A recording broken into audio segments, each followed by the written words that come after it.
And that's what we're going to look at once we take a glance at this program. So JSR bits, y'all understand latch and unlatch, right? So for every latch, you have a what? Yeah, that has the same address. So when our textbook back in our rules, I need to go back and modify that a little bit. It says that two outputs couldn't have the same address, but that's not true. This is one situation where the latch and the unlatch will have the same address, right? So somewhere there's an unlatch for this coil right here.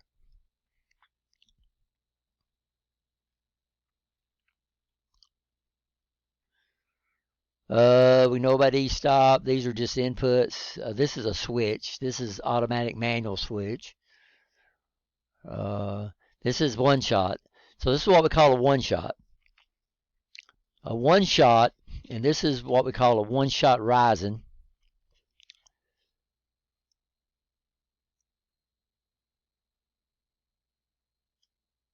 Yeah, that's the thing that I was wondering about in tags, because you have the same tag for two different bits, two different places. Yeah, what it's got to do on RS Logic 500 to sense an edge, it's got to keep up with what's on the output now and what was stored when it changed. Does that make sense? So let me bring up my PowerPoint. So this is a one-shot rising.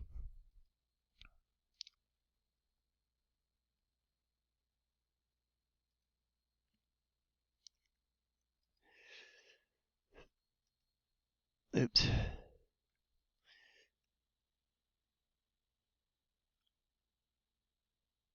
And it takes two storage locations, because what it's got to do is when this thing's sitting at 0, then the output would be false. And what it does, it takes that and saves it in this bit right here. And then when the output does this, then what it does is the output will go true, and then it saves it in this bit right here. So it says, okay, now I have a 1 there. And then when it goes like this, right, you understand, nothing's going to happen. And when it goes like this, right, so this does it, I'm sorry, it does it for one scan. So let me erase this. That's why it's called a one shot.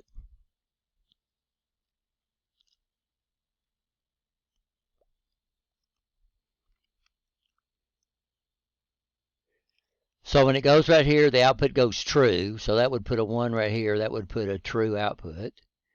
And then it does it for what? For one scan. Everybody understand that? And then after one scan, it'll go back what? It'll go back false. Okay. This saves a 1 right there. Then it comes over here. This saves a 0 right here. And then when it comes up here, this goes to a 1, and it knows it saw another rising edge, so this would go what again? This would go true. So what it's doing is saving the previous cycle to see, okay, did I have a rising edge? So it's not looking for one of these. It's looking for what? It's looking for that guy right there. So what it's doing is, go ahead.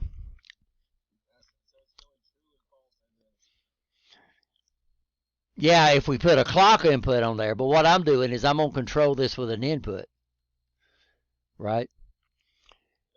And then, so what's actually going, so this right here, this is going to stay solid, and then this right here is going to go true for a second. We're going to get one of these, and then the output will do what?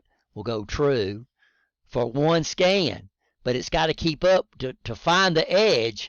It's got to find this right here again, right? So that's what this other one does. It's what do they call it? But it's keeping up with this. So it says, okay, now it was true. So it goes, now it's true. Now it goes to a 0. And then over here, then it's sitting there for how long? For a year or so. And then it comes up and does that. This goes to a 1 again, and the output triggers. So what this is doing is keeping up. It's what's actually detecting the edge for us. So what it's doing, it's looking for, so it comes up here, Right now it'd be what? 1, 1, 1, 1, 1, 1, 1, 1, and then every scan, and then when it does this, it'd go what? 0, 0, 0, 0, 0 for a scan, and then the next time it does, it goes 1, 1, 1, 1. It means it saw what? It saw an edge, and it would trigger our output. So that's why it's taking two memory locations. One memory location is keeping up with the actual output. The other memory location is detecting when we have a rising edge. So that's one thing you'll find out about the Siemens. They take out the first one. So all we got is one storage location because it's really no need to have this guy up here to keep up with the current state when the current state is going to be the current state.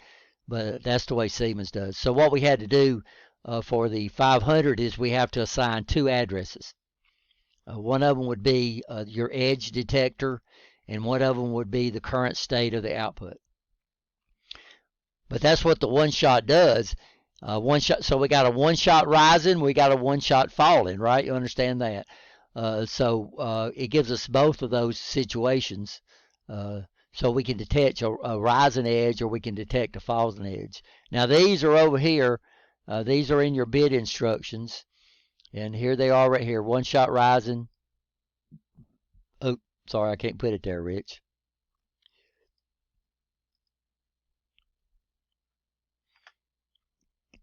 So it's in your bit instructions. User, if you take advanced PLCs, I'll show you how to add multiple things. So you notice on mine's got a lot more up here. You can add to this and take it away. But this is where it is if it's not in user. Here's my one shot rising. Oops. And then I would have to assign it two addresses. And they can't be the same, right? So this holds the current state. I got that backwards. This holds the edge. This holds the current state. So I'll put them backwards on there. So this is the output bit. So this is actually the one going to the output, right? And then this right here is where it's storing the previous scan, what's going on in the previous scan. And then, of course, what we would have is we would have something over here controlling that. So the one-shot rising, if we looked at it in the data sheets, it would probably tell us that this cannot be the first instruction on the run. It's got to have something. It's got to have something connected between it and L2. I mean, between it and L1. So it's going to have some type of control device over here. Okay. Are we okay?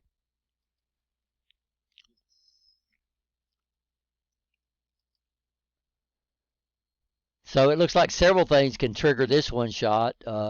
We can press the stop button. So that's going to do something about that. And if we looked at the stop, we'd see it's probably going to deal with this one. The first pass is going to trigger it on the first pass, and it's also going to be triggered on an e-stop, on the transition, right?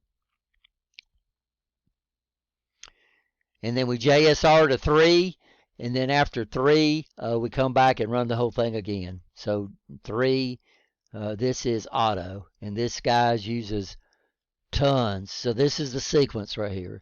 So what B's, these are your, these are your internal relay coils, right? And you can see all the way down through here, all it's doing is checking. Here it would latch it, here it would unlatch it, here it would latch something else. Then we come down to the next step. So what this is the actual sequence of the line.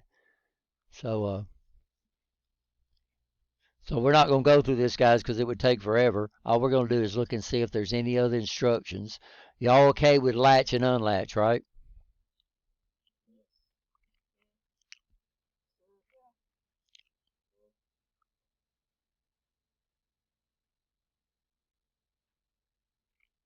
So if y'all see any different instructions, y'all need to let me know. Let's see, these are nothing but control. Here.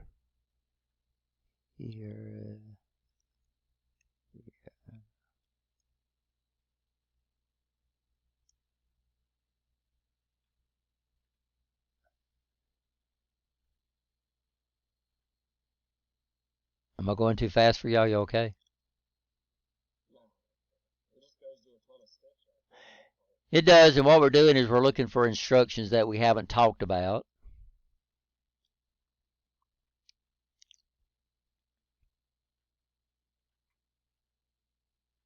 This is turning the vacuum off and on. By the way, so now we're actually getting into true outputs right here. So this is output 0, word 0, word 0, bit 0. This is latch. So what we got to understand, for every latch, we got to have somewhere we got to have a what?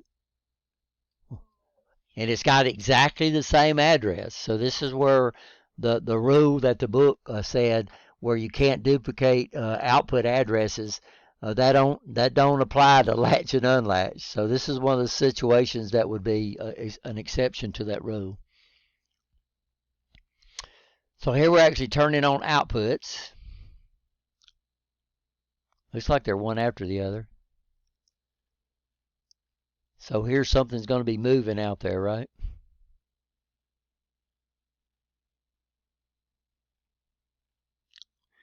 And that's the end of that subroutine. So this is fairly short. This is only 37 rungs. We've talked about fill. Y'all know what the return is for, right? So when it finishes a subroutine, this tells it to return. Yeah, go back to the rung under the one that called it, right? Fill. Here's our timers. So how long are these things set to time?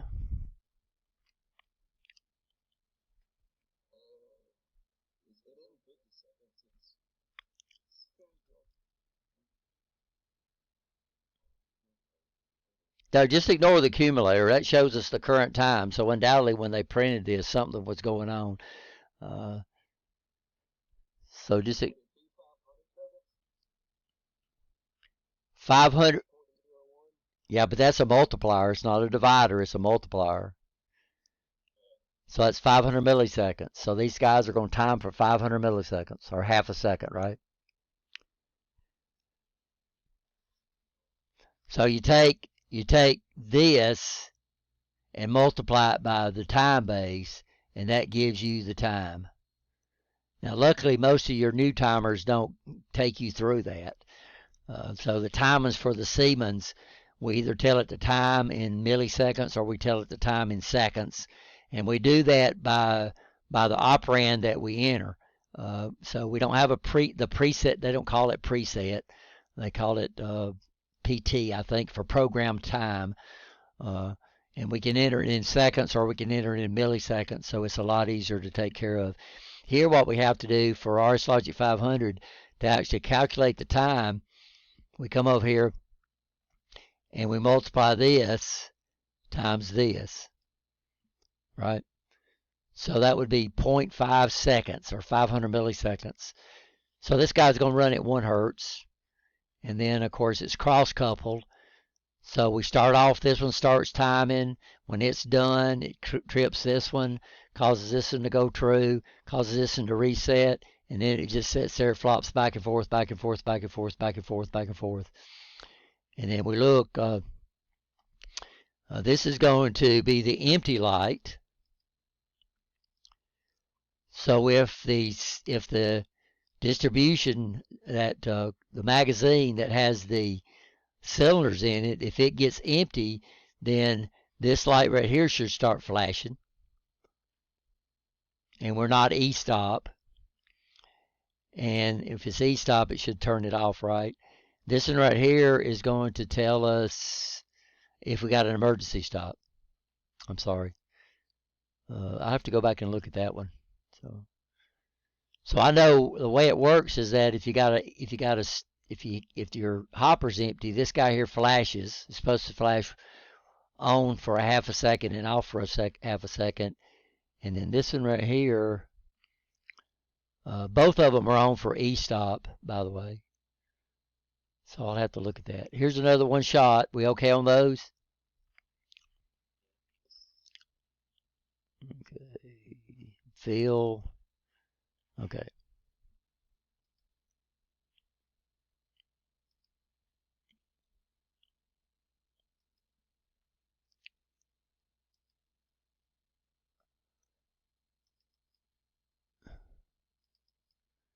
So all we're doing on the testing section is we're looking for instructions that we haven't talked about.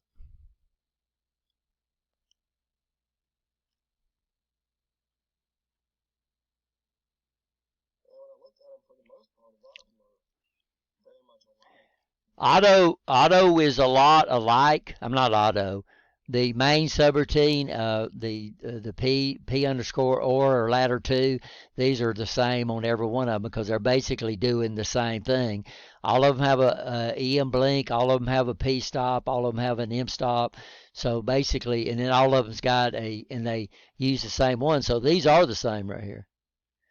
Now when we get into auto, it's probably going to be a little different. Because this is actually controlling a different section, but they do it the same way. So they come up here and check to see if everything's there. If it's not, it latches, unlatches, and then it gets into the sequence of actually figuring out what's going on. I think this one has more rungs. So this has more to control. I don't know, we'll look. So this is actually 8.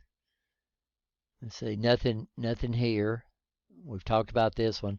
By the way, this is when Allen Bradley uses it. So this is what Allen Bradley does if you blow up your display and it no longer fits in there. It just drops it down. It looks kind of strange, but it allows us to zoom in and see things a lot better. There's a timer.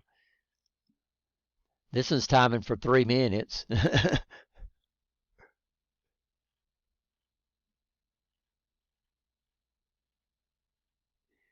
Here's a timer that's timing for 3 minutes. I don't know what it's doing 3 minutes for. We'd have to see. Here's a timer that's timing for 1.5 seconds, right? No, this is not 3 minutes. This is 3 seconds. I'm sorry. I'm sorry. 3 seconds, right? Nobody caught me on that one. This is 1.5 seconds. I was fixing to say 3 minutes is a long time. This would be 1.5 seconds. This would be 3 seconds, not 3 minutes. This would be 3 seconds. So the time is in seconds, guys. It's not in minutes.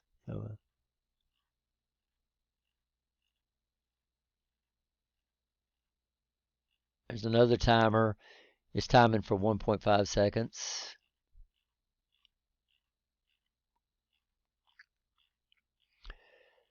So here we're already on 38. This is 39. We're starting to get to control the outputs now. And so this guy here's got 42. No. This guy right here's got 48 rungs, or actually 48 rungs, because this rung is automatic, right? So it's got 48 rungs. So the other one had 30 something.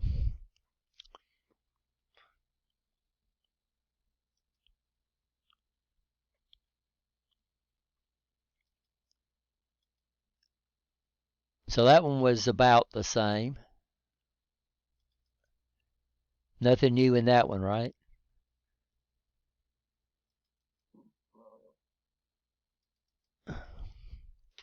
That we hadn't talked about. JSR, JSR, JSR. Then this is the processing. So this has got the carousel on there.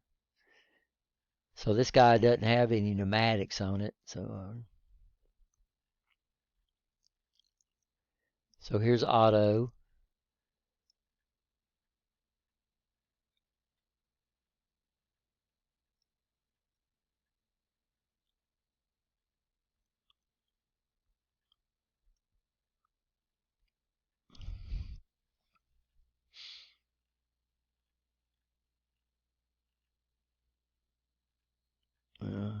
This is 3 seconds.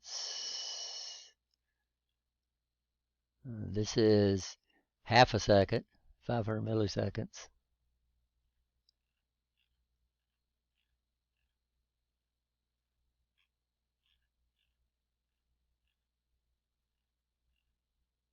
Oh, okay. So this is one. This has got a compare instruction, and what it's doing is comparing source A to source B. So if source A, which is in one of our N7 files or integer files, is if it's equal to 0, then this rung right here will be, this output will be true. If it's not equal to 0, the output will be false. So this is a compare instruction. And it's going to compare to see if two are equal, source A and source B. So this is the operand. So this is, I think we talked about immediate addressing in PLC1 just a little bit. So immediate addressing means your operand is part of the instruction. This is a direct addressing, so this points to where it gives directions to where the instruction's at. I'm sorry, the operand's at. So what's an operand? I know we talked about that in PLC1. What's an operand?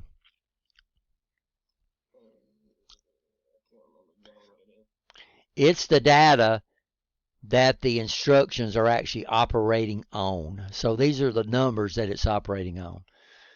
So if I was doing math and I was adding 3 plus 4, then 3 and 4 and the answer would be operands, because that's what the instruction or the math operation was operating on.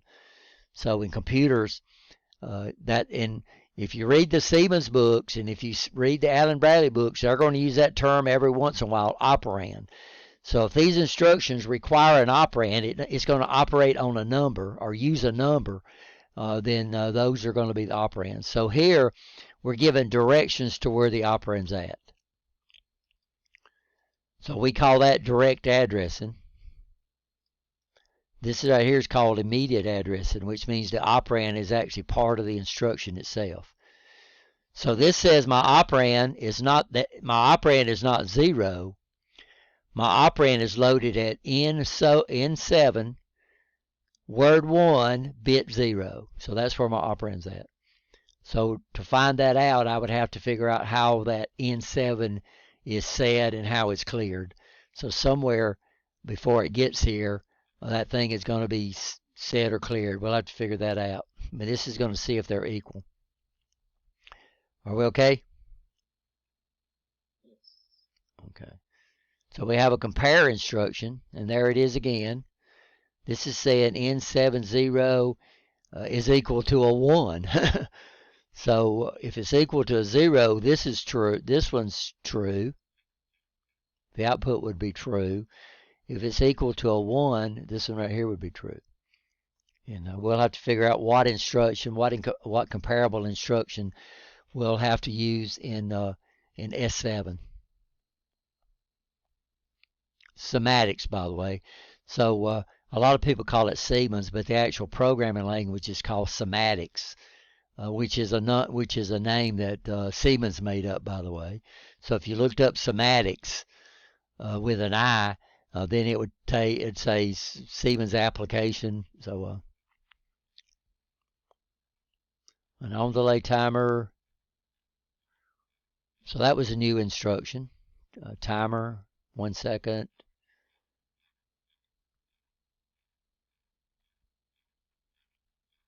So this is the processing. This would be a pretty good one to do because it's got that extra instruction in there. It would let us see that. There's another compare instruction. We're on rung 37. There's another compare instruction. So we got if two operands are equal, of course we got to have if source A is greater than source B, then we got to have if source B is greater than source A. So we got quite a few compare instructions. These will be some of the instructions that you'll get into if you take PLC 2 or advanced PLCs. We'll deal with these compare instructions. Every programming language has got them, guys. You can see the power of those right there. There's a jump in one of these things. I can't find it. Now we're controlling outputs. So this guy has got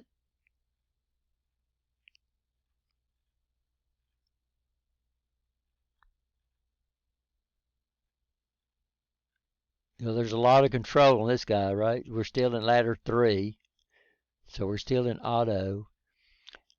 This guy's got 64, 66, 67, 68, 69. It's got 69. No, I'm sorry. It's got 70 rungs in auto. So auto is the main thing here. 70 rungs, and then your EM stops and your P stops should be the same.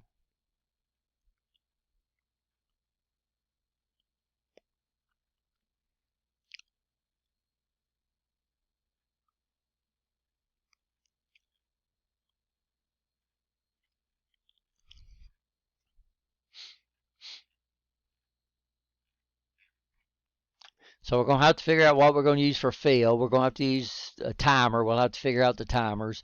We'll have to figure out the latch and unlatch. We'll have to figure out the compare if they're equal. And then, of course, the first pass. And I think,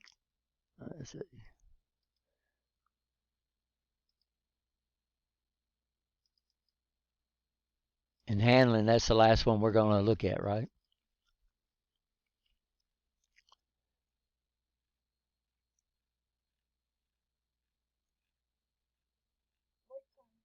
Yeah, almost. Just this won't take very long. Oh, let's go ahead and take a break. It's fine. Okay, guys, you'll go ahead and take a 15-minute break, and then we'll come back and look at this guy. Taking a look at the handling section, which is the last section that we're going to look at.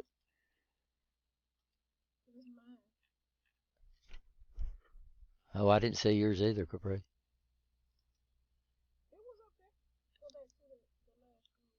Oh, okay.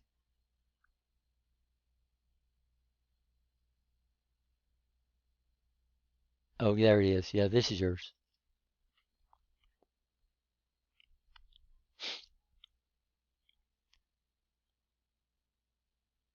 I centered mine so you know it was easy to for your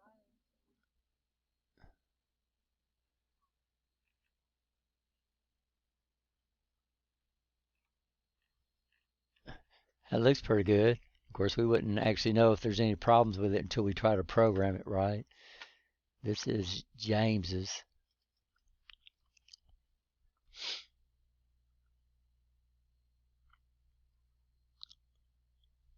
there not any way that we could just sign out like the computers or whatever so we can at least hear the program at home? Well, There's not any way we can do that. no, I don't know of any ways that we could do that. That would be nice. I thought about that, but there's not any really way we could do it. First of all, we don't have enough computers so everybody can have a. I don't know. We might. I don't know. I'll check on that. I'll see what I can do and let y'all go ahead and try to do y'all's own programs. Do y'all have the ability to share y'all screen? We don't. Okay. Not on this software. Okay.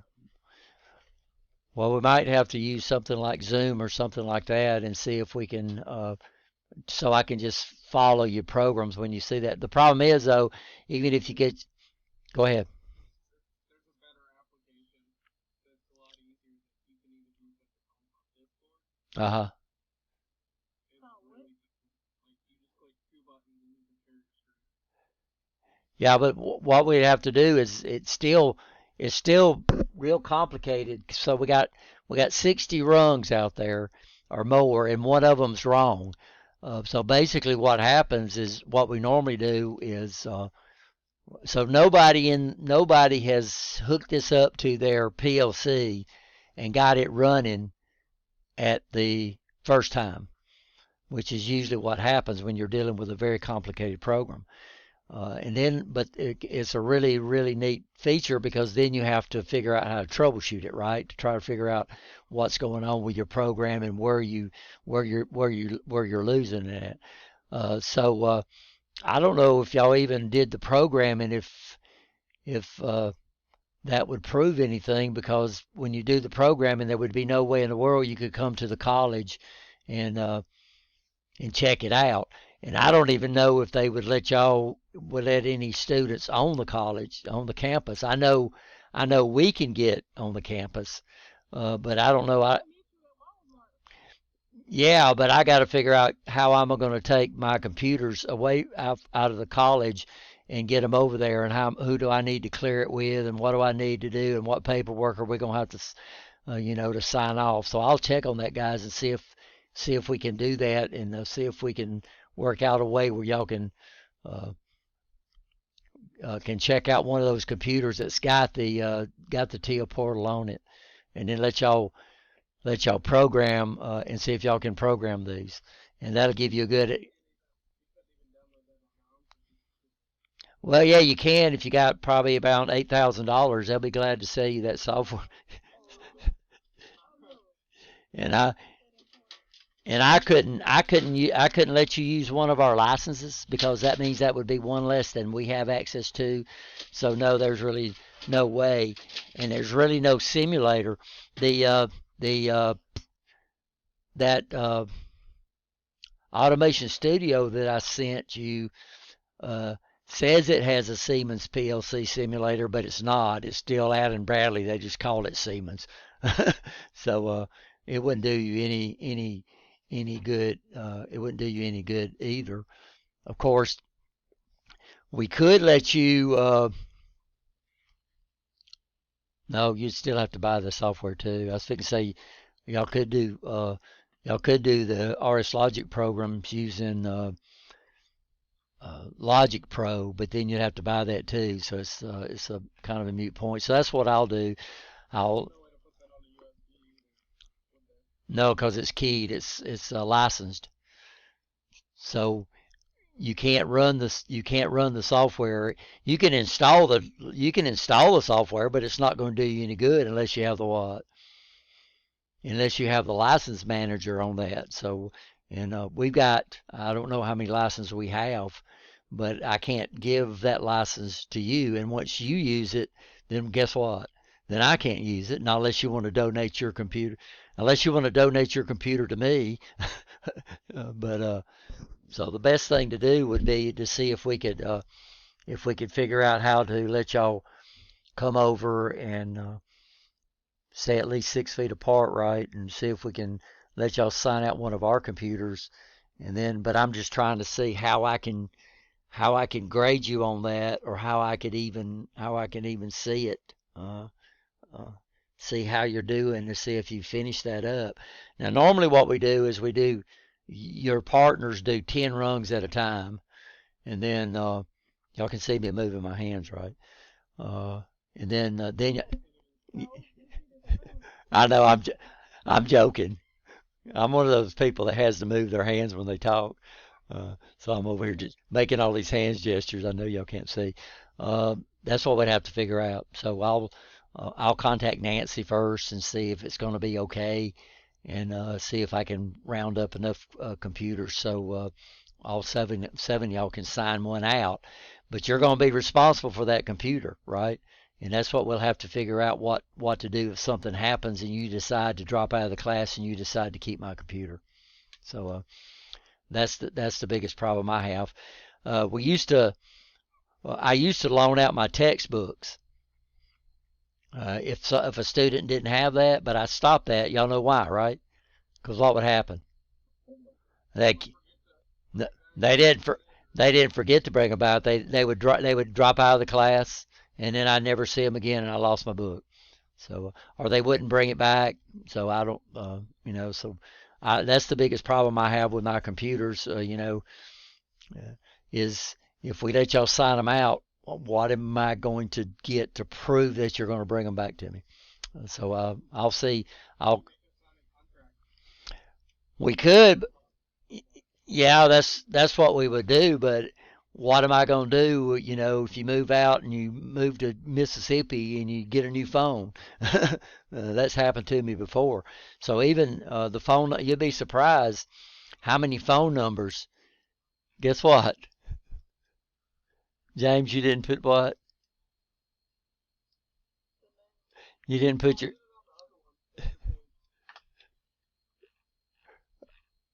on the second page? That's okay. I can take care of that. Okay.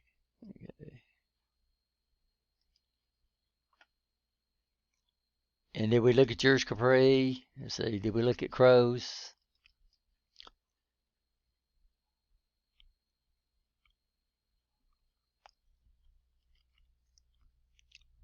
Yeah, I sent mine again in an email and in a message on the actual Blackboard. I sent it on both things just to make sure.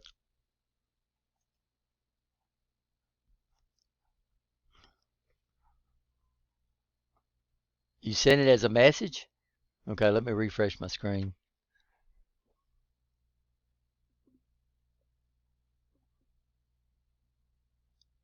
Okay, I got it, Tyler.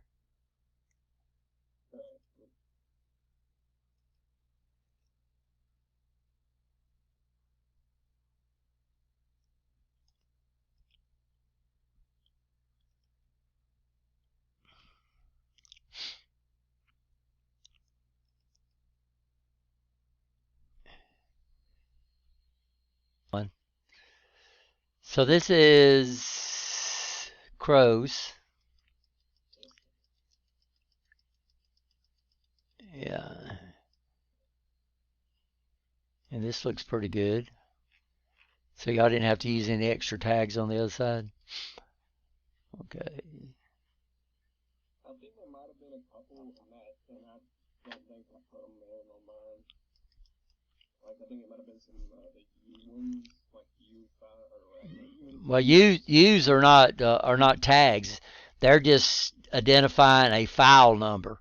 So that's not an input, that's not an output. So the only thing that needs tags are inputs and outputs, right? U5 is just identifying a file number. So when I was going over there and it says jump to subroutine U5, well, I knew to go to file number 5.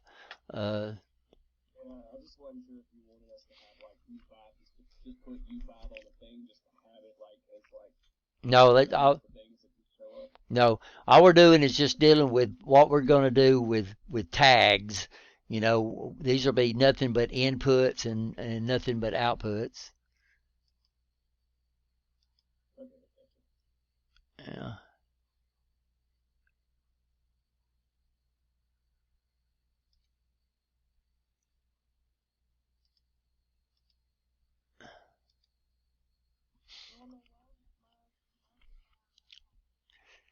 This one, Brianna, and it's empty. Okay.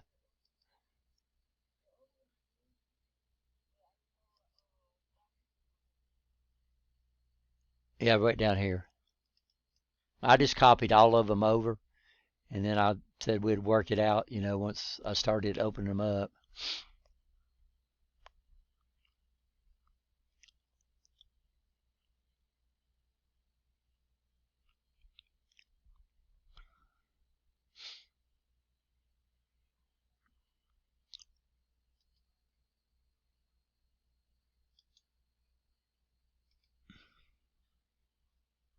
Okay. Yeah, this one looks pretty good. So here's the first scan right here that we're going to be using instead of the first pass. That's the first scan. And we had to set these up, right? So we need to go back how to get these. So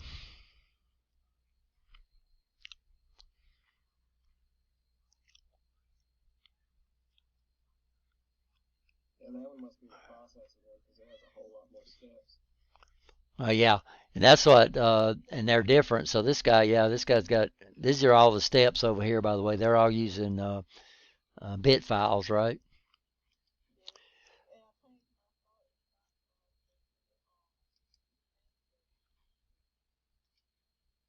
Okay, yeah, the actual names. Yeah, I went back and corrected the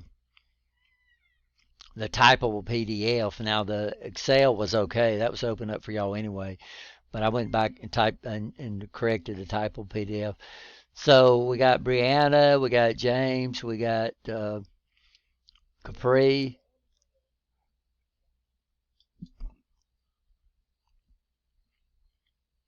What would happen if I delete the wrong one? Would you cry?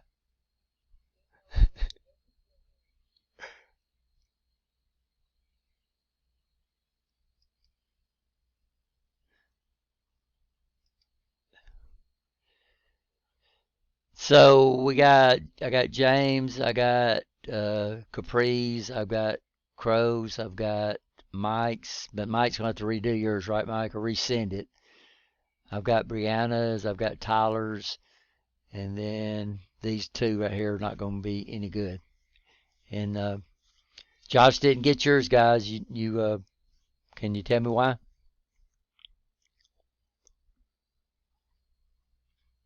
Is he out there? You said Scott? Yeah. Can you tell me why you didn't send me your tag chart?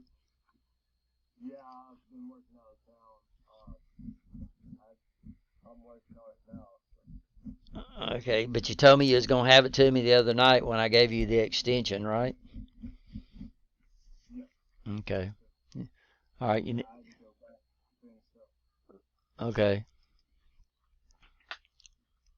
Not getting any work around Yeah, I understand that. But yeah, every hotel has internet access that I know of, and you got your computer, right? So there's really, so you can submit these things from anywhere, and you can actually set in on your collaborate sites from any hotel anywhere that I know of. So, here. Well, I don't have a laptop. I gotta get a need a laptop. I y- just got a desktop right now. oh, okay, Uh, yeah. yeah, So I can, that would co- be appropriate. I had to pay for that. well, you can do it on your cell phone, but everything would be really small. Yeah, I've tried that before. Yeah, collaborating on your telephone would be. So let's see if there's anything new in this one. This is the handling section.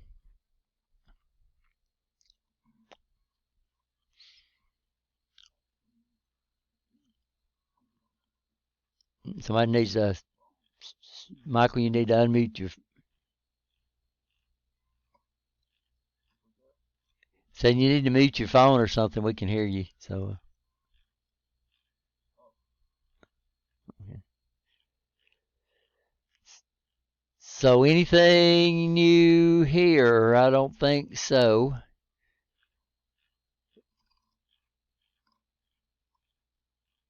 Well, I think the processor really had the most of all. So everything One seems of pretty old. one of them's got a jump instruction in it though. I don't remember exactly which one it was. I needed to keep a message on that.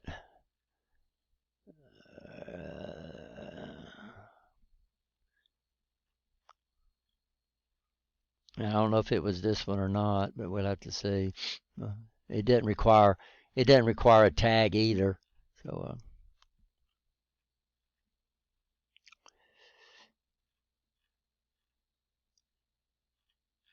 yeah, it must be on another section that we're not into. Okay.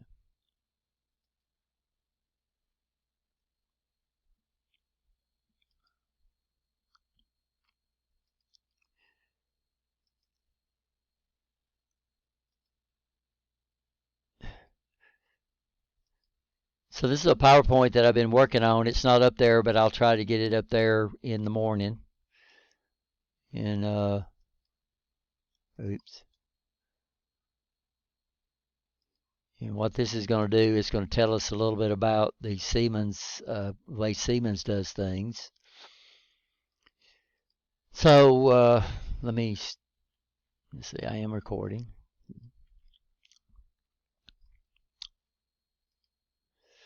So this is the way RS Logic 500 addresses different things. So we start off with a file type, and we have input, output, we have status, we have bit files, we have timers, counters, we have I can't forget what R is. We have integers, floating points, and then that's control, and then we have long words that we ran into with the 1100 PLC. Sometimes they're required, sometimes they're optional. But this was the layout of the way we specified an address using the Siemens PLC. I'm sorry, the RS Logic. In the Siemens, the semantics, that's supposed to be an I right here, guys. Sorry. Let me do it while I'm making corrections.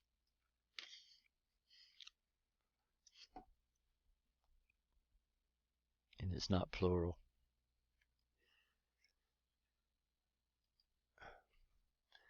So this is the way they address memory. So bit, so this is inputs. So if I want to address a bit, I start off with I. And then what follows that? I have that. If I want to do a byte, then I'll start off with IB. If I want to play around with a word, I start off with IW. If I want to start off with a double word, I start off with ID. So we got all the way from a bit, a byte, a word, and a double word with the S7. With RSLogic 500, all we have is words and bits. We can't deal with anything less than a bit. I'm sorry, between a bit and a word. Here with S7, we can deal with bytes, we can deal with words, and we can deal with double words. We have the same option available on our outputs. I can output a bit, I can output a whole byte, or I can output a whole word, or I can output a double word. Everybody okay on those terms, words and double words? We talked about that in PLC 1. Everybody okay there? So in RSLogic 500, everything was limited to 256, 0 through 255. Every one of these are limited to 65,000, usually 65,536. I don't know where that came from. 0 to 65,500. I don't know why they come up with 2 here, but we'd have to look at that. So we have a lot more range. And remember, the Siemens PLCs don't assign memory, don't pre-assign memory. The memory is assigned when you actually use it.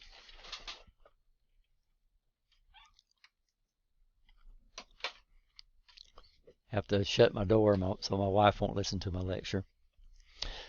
So memory, we can address a memory bit, we can address a memory byte, we can address a memory word, or we can address a memory double word. Okay. So these PLCs are a lot more flexible. I don't know about the RSLogic 5000. My version has crashed on me. I need to figure out what's wrong with that so I can load it up and compare that. Our timers. So our timers, we can have 65,536 timers. Counters, we can have 65,536 counters. On RSLogic 500, you got 256, right? 0 to 255, and then if it's not a fixed PLC, you have to add another data file if you need more than that. So this gives us a lot more flexibility here. But this is not pre-assigned. So on RSLogic 500, all your data files are pre-assigned whether you use them or not. These are only assigned if you specify a timer. This is what we should already know. So Boolean means this is binary, which means it's going to be ones and zeros. So these are going to be 0 and 1, right? You understand? A byte. This is going to be a group of 8 bits, consecutive bits. And in base 16, that would be from 0 to FF. A word is 16 bits. So that would be base 16. That would be from 0000 to 000F, right? Or 65,536. We can represent that.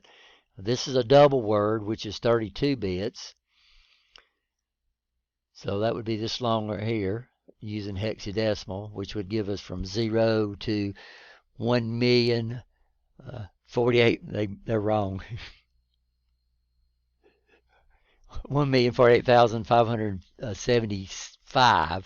It can't be even because they didn't count for what? They didn't account for 0. This is a signed integer. So we have a 1 byte signed integer. So we have 8 bits. So 8 bits gives us 256 combinations. When we're using a sign, we sacrifice the most significant bit.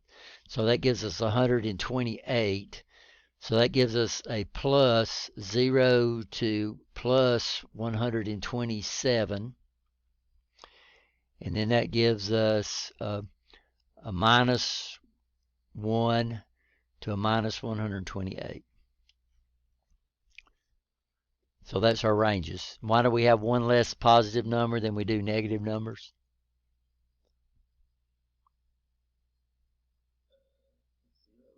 Zero eats up one of your positive numbers, yeah.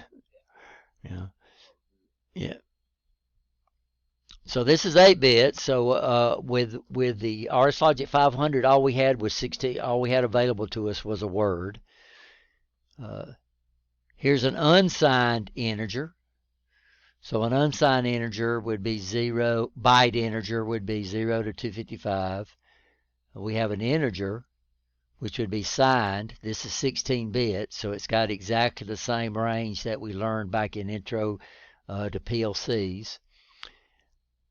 And then we have an unsigned integer. Now what's an integer?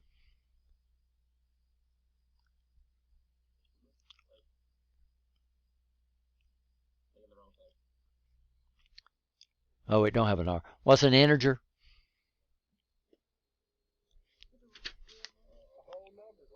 It's a whole number. So integers don't have fractions. So here we have signed integers and we have unsigned integers. So this would be an unsigned integer. So an unsigned integer, we don't divide by 2. So this would give us all the way up to 4,294,967,295 numbers. And then we have a signed double integer. And this is the way we specify these guys. This would give us now notice we have one more negative combination than we have positive, but this is 32 bits. So this would give us all the way up to a positive 2,147,483 2,147,483,767, and then the same number negative, but we have one more. So the only thing we had available to us on RSLogic 500 was either a signed integer or we had what they call a floating point number, which is what Siemens refers to as a real number. So, I don't know. I messed up on real numbers, guys. Real numbers are huge. I don't know why that didn't get on my chart. I'll see if I can look that up for you. So this is the way we address with Siemens PLCs using the TIA Portal or Sematics S7. So if I'm going to address a bit, I start off with where the bit's coming from. So this could be an input, this could be an output, this could be a set, this could be a reset, it could be memory. Then I'm going to specify a byte number. So that's a byte number, and then this right here would be the bit. And we separate it with a period, right? Y'all understand that? So if I'm going to do a byte, I start off with where the byte's coming from. Input, output, memory. Then I specify a byte number. Then I specify which byte, a byte address, and then I specify the actual byte itself. Y'all understand that? So we'd say N, and then we'd say 1, 3. So this would be byte 1 and the third byte within that. That makes sense? I'm sorry, that's not right. I'm telling y'all wrong. So I'd start off with X. So this would be what? Like N, and then I'd say byte. So I don't have a byte number, and I got Allen Bradley on my mind, and then I would put 3. So that would input byte 3. So that would go out there, and byte 3, it would bring in that whole input right there, whatever it happens to be. If I wanted to address a word, so that's not a word number, I'd start off with word, right? So like a memory, word, 0. So here I would be accessing a whole word. How long's a word? 16 consecutive bits. And this is the way I would address a double word. I'd start off with where it's coming from, like memory.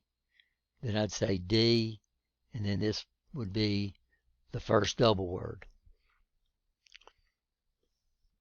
Everybody okay there? That makes sense? Yes, no? Okay, so okay.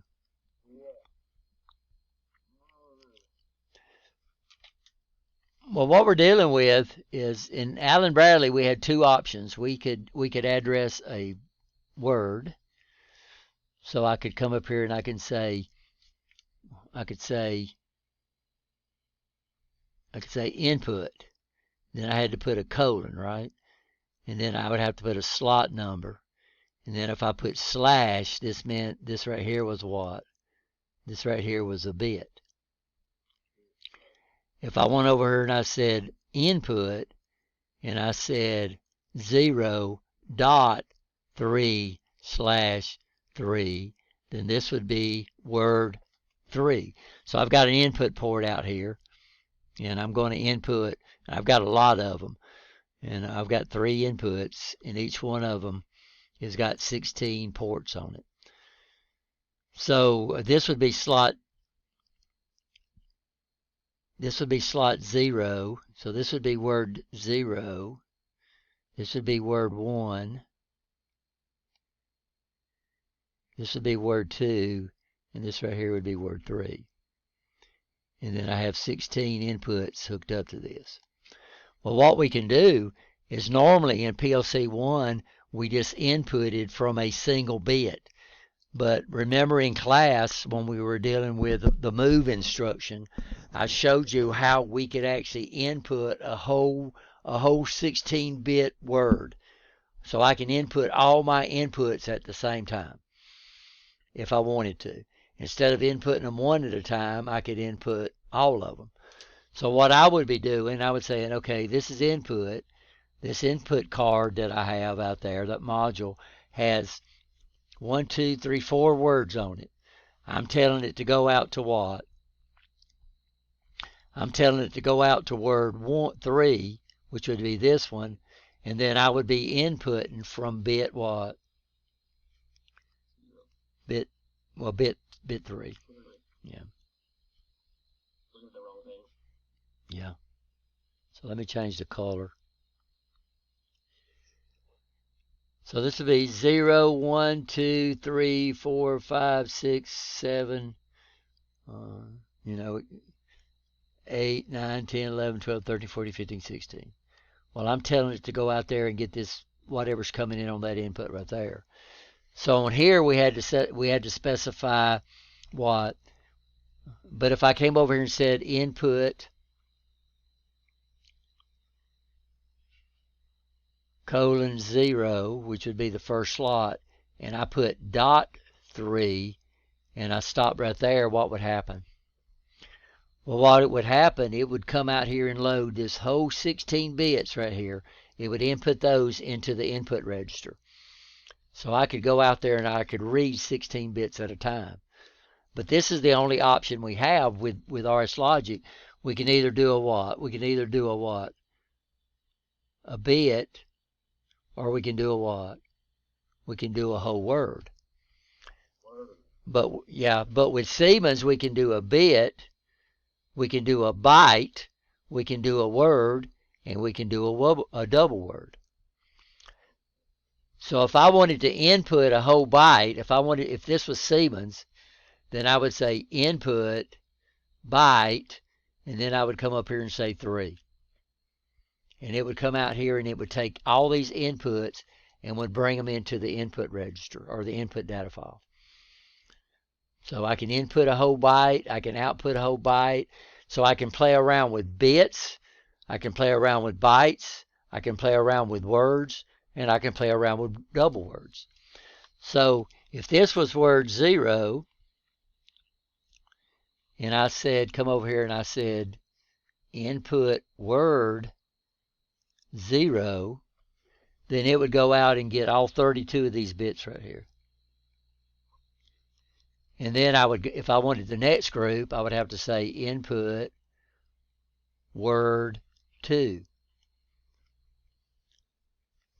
And that's something that's hard to get used to, because they would have to go to this word, right? You understand? Because we've already taken care of this one. Does that make sense? So that's something we would have to remember.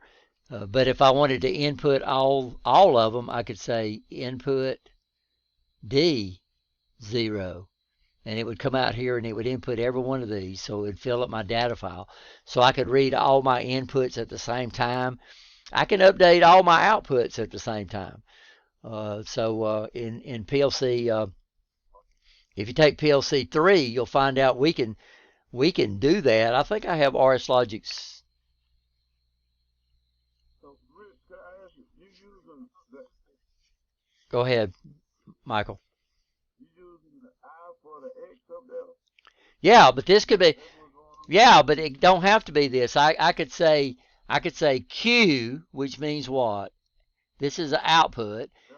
Then I could say Q, right? And then I could do what? Then I could say byte, and then I could say 0. And what I just did is I actually updated a whole byte of information with one address. It could be memory. So I could say M, right? And then I could say D, so that would be a double word that I'm pulling from memory. So yeah, so that's what we're doing up here. So these just mean things can change. So what I've tried to do, Michael, is I've tried to explain what the X is. So it says X could be what? X could be I. It could be what? Q. It could be S. It could be R or M. Then X would be the byte number.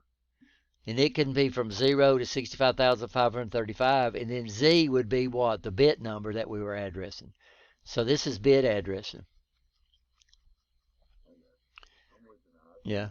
So down here, we're not addressing bits anymore. We're addressing what? Bytes. So we don't use the dot. So the only place we use the dot is when we're addressing a bit. Notice here, we just start off with what is X? Well, X here could be what? Inputs, it could be outputs, or it could be memory. And that's the only option. What's that? Screen went blank. Mine did. Hold on. Okay, hold on. Y'all just hold on. Yeah, I think the thing with my now.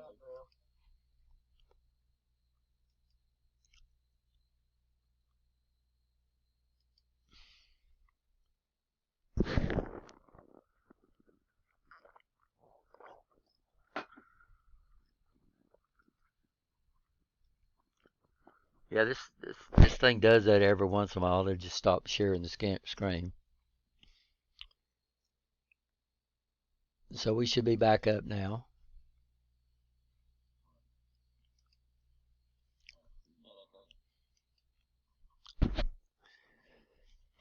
Okay, so you see what we're talking about now. So the X would be replaced by what, Michael? Would be replaced by one of these things over here, right? Okay. Yeah. Yeah. Remember Q on this one, we don't use out. We use Q for outputs, right? Okay. So we need to see how to rename the controller. So we can, what we're going to do, guys, is we're going to name the controller according to which station that you're dealing with. So we would come over here to bring up our project tree. We click on this arrow right here that would expand it. This brings up our project tree. Here's our controller right here. We can right click on this and then choose what? As soon as it pops up, we should be able to choose rename. So there it is right there. And then we can give the PLC a name. I'm going to call it Rich. Oops, sorry. I had to enter, so I'm going to have to go back and change it.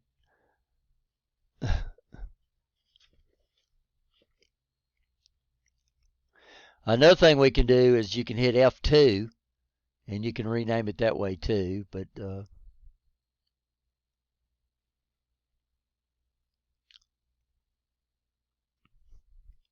this still identifies what type of CPU it is, right? So it's a 1214C DC DC DC.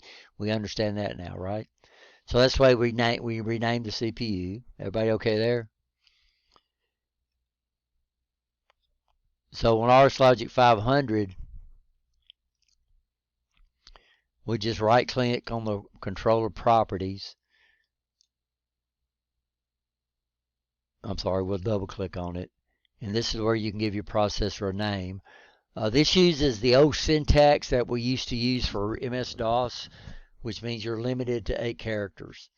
RS Logic on Siemens and also RS Logic 500, your names can be basically as long as you want to, but here your name is limited to the 3 characters. So what we've done is now every time I save a program, it'll tell me the CPU name. Okay.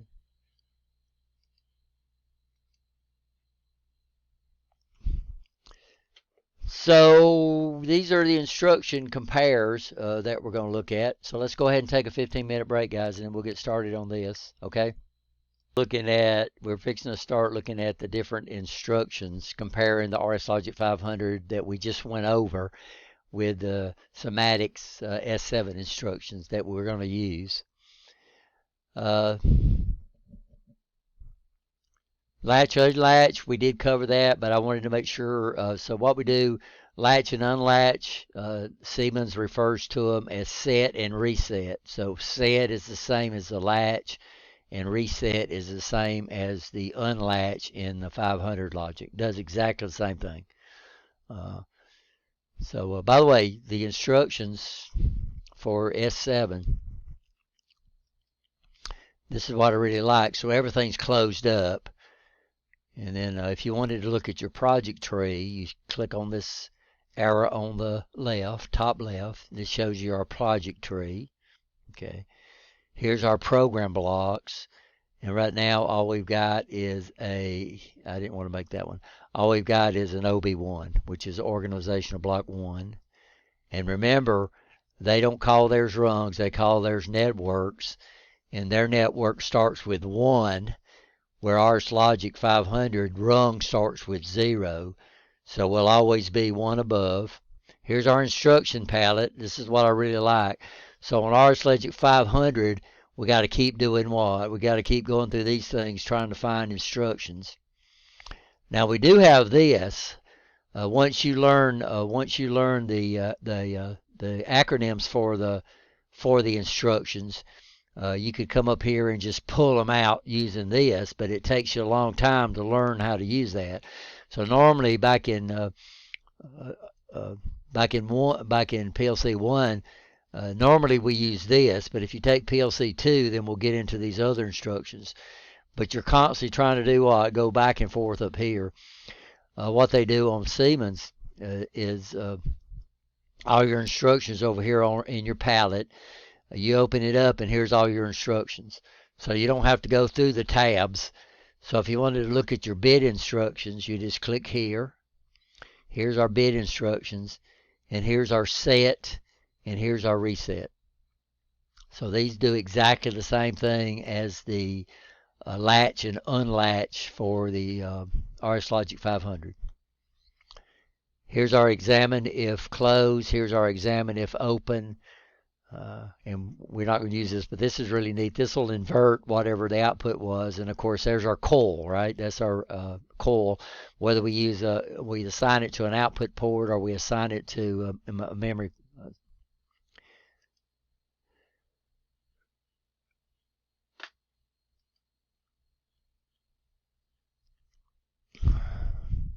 So this is the way we set up so first scan for RS Logic 500 is there. You don't have to set it up.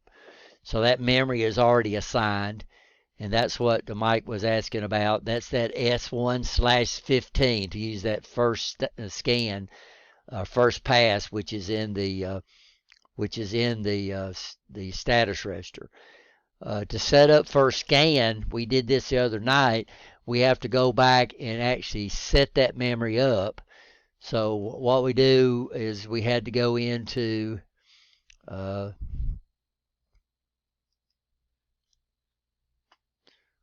we go to processor, which is this guy. We right click on it and then select properties. And then when this pops up, and we go down to system memory and clock, we have to enable that, and then you have to assign it a byte. Now we are using, to make it match up with the RSLogic 500 programs, we're using B0, B. So since I didn't want to shift them around, what I did here is I went out to bytes that we're not using. So I assigned my first scan over to byte 6, and then I assigned my clock over to byte 8. So here's our clock. So we have a 1 hertz clock, we have a 10 hertz clock, a 5 hertz clock, a 2.5 hertz clock, a 2 hertz clock, a 1.25 hertz, and 1 hertz, and I can't go, and we have y'all understand hertz? Are y'all okay there? I know some of y'all hadn't had AC, but we've talked about this a couple of times. Everybody okay with that? Yeah, it's the rate, right? So 1 hertz means it would be off for a half a second and on for a half a second, right? Or vice versa. 2 hertz would be on for 1 second and off for 1 second. So this is cycles per second that we have. Are we okay? So that's what we're going to do instead of using the, so what I've done here, what's that? Okay, guys, let me go back.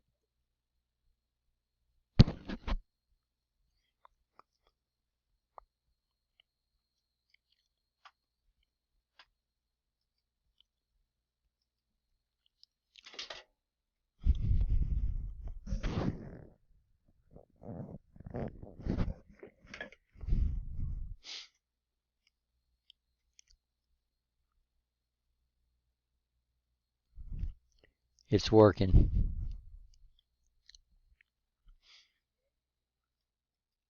Okay. So this is where you set up, this is where it locked up on me, guys. So this is where you set up first scan. So how did you do that? We right click on what? Right click on the processor, which I'm calling rich now. Go to what? Properties. And then go down to system memory and clock. And then you got to assign it a byte. By default, it's going to give it byte 0, and that would put it right in the middle of our programs, right? You understand that? So we're using all the way up through 5, I think. So I assigned mine to 6, and I assigned mine to 8. I don't know why I assigned it to 8. It should have been 7, but that's okay. This is demonstration anyway. I think on your tag chart, I assigned these memory bytes to 6 and 7, and that way it left us plenty of memory below that for all our internal cores. Now once we set it up, then we got to send it to the PLC. So every time you make a hardware change, you're going to have to download it to the PLC. So we'd come back over here, we'd right click, and then we'd come up here and say download the device, and then we would download the hardware device. Since I hadn't made any hardware changes, that is not available to me right now. So remember, we had to do that to get the light from flashing on our output module. Once we detected it, we had to tell the PLC it was there. So we had to upgrade the hardware. So we've done that twice in this class. So if you don't go out there and update the hardware, once you make a hardware change and you don't tell the PLC or the controller exactly what's going on, then none of that stuff is not going to work. So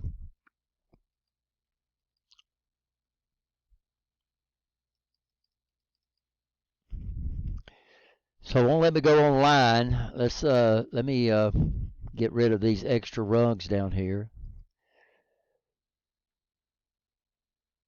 Oh, I think it won't hurt. It won't download them. We'll try to download it to the PLC again, and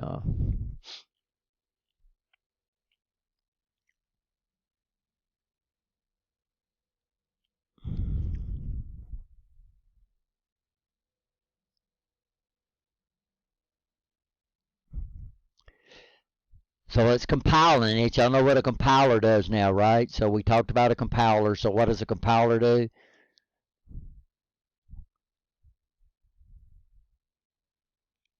Yeah, we did. Well, it wasn't in this class. It was in a previous class. It was in. We have to learn a lot about computers. So, yeah, but that wasn't in this class. That wasn't in this class, Tyler. It was in a previous class when we talked about compiling. Yeah, I think it was Intro to PLCs. So, compile. Yeah. Well, what it does is the PLC only understands binary language. It uses opcodes and operands and ones and zeros. That's all it understands. This is high-level language. So what I have to do before I send it to the PLC, we have to convert it over to the language that the PLC understands, right? This is the language we understand. This PLC has no idea what this is. All it knows is ones and zeros. So we have to convert the program from a high-level language program over to a machine language program that the PLC can understand. Now, when we do that conversion, it's called what? Starts with a C, compiling.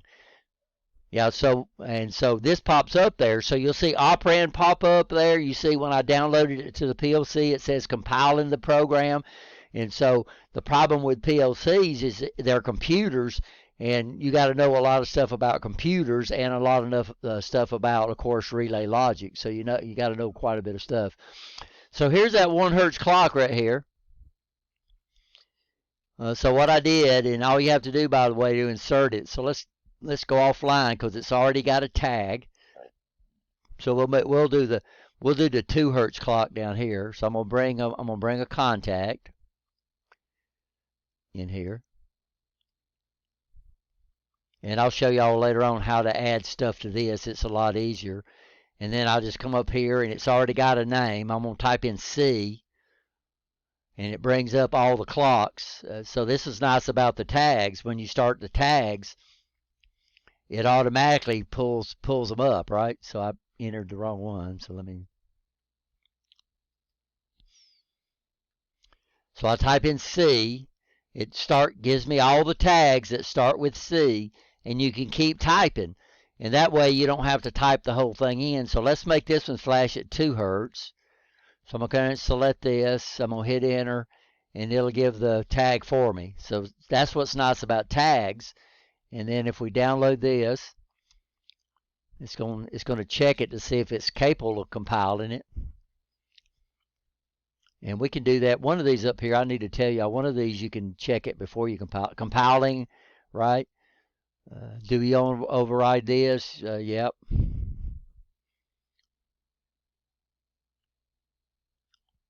And these status blocks pops up down here, by the way, that's telling you what's going on. What you can do to shrink them down is just come over here and click on the down arrow. So what I'm going to do is I'm going to go back on to monitor.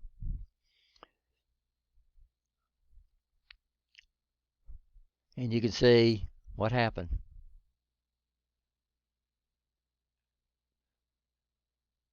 Oh, there it is.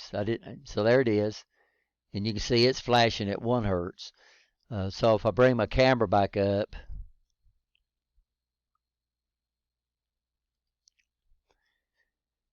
you see this is flashing at 1 hertz. This is flashing at 2 hertz per second. So it's flashing twice as fast.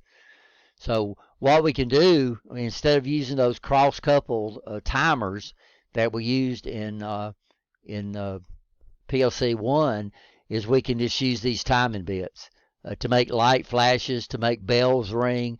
And so what we'll do when we get back over to the e-stop circuit or the e-blink circuit, or we'll use these timing bits instead of using those timers. In fact, we don't have a 3-second, but we do have some that we could actually replace some of the timers. But we're only going to replace them when we do those cross couple that causes those lights to flash. So 2 hertz per second is twice as fast as what? Is 1 hertz per second.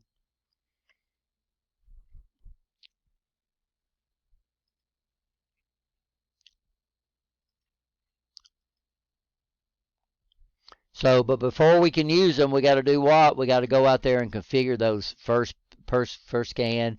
And of course, here's where, so RS Logic 500, and for some reason I can't get it connect. What we have on RS Logic 500 is we have this free running clock right here. And every one of them is a divide by 2. So I think this thing right here is running at like 500 kilohertz. This guy right here would be running at 250 kilohertz, and it would go down the line. And it's going to be a divide by. So if you're going to use this at time, you would have to use these bits way out here. But these are also available. Instead of using those cross-coupled timers, you could use one of these bits. So this would be S4. And then you'd put /0. That means you'd be using that thing right there, and it would be extremely fast. This would be 1, 2, 3, 4, 5 up the line. And I think I've got some of these calculated out for you. But this is what you can use instead of using those cross-couple timers. The only problem is that you can't get exactly 1 second out of these things. But you could, if timing is not critical, you could use them to flash lights. So a light flashing at 1.2 seconds is no big deal, if you wanted it to flash at 1. So that would be here. What we can do here is we can just use the clocks, whichever one we want. We can use that, and we can make them flash things for us, ring bells. But these are really, really precise for us.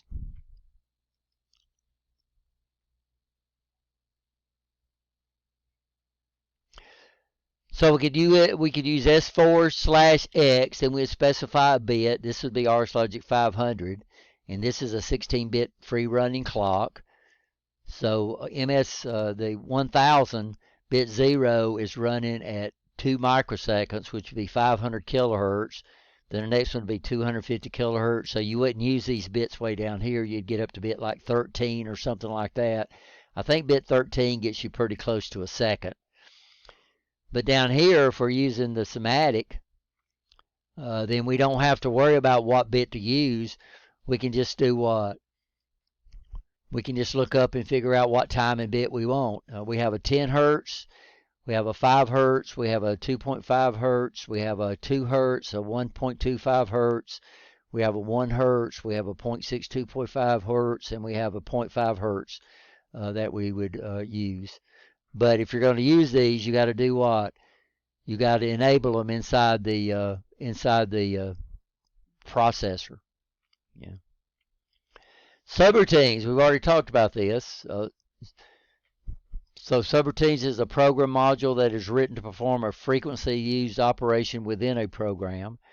And of course, the big advantage is it divides a large program into more manageable modules, which makes the program easier to understand and debug. Of course, what's debug? This is another term we use in computers. So in electrical, we call it troubleshooting. In programming, when we have a problem with a program, we call it debugging the program. So that's another terminology that you'll hear these people talk about. Reduces the size of the program, because if this is a commonly used task, so think about Microsoft Word. How often where can you use spell check at? Well, you can use spell check anywhere, right? You understand? But you've only got one spell check subroutine. So all these subroutines are built in, And what's nice, if you use one all the time, it don't have to be in the same place. You can use it multiple times. So using subroutines, if you got a module that's used a lot, then you don't have to put the code inside that program. You can just write it as a subroutine.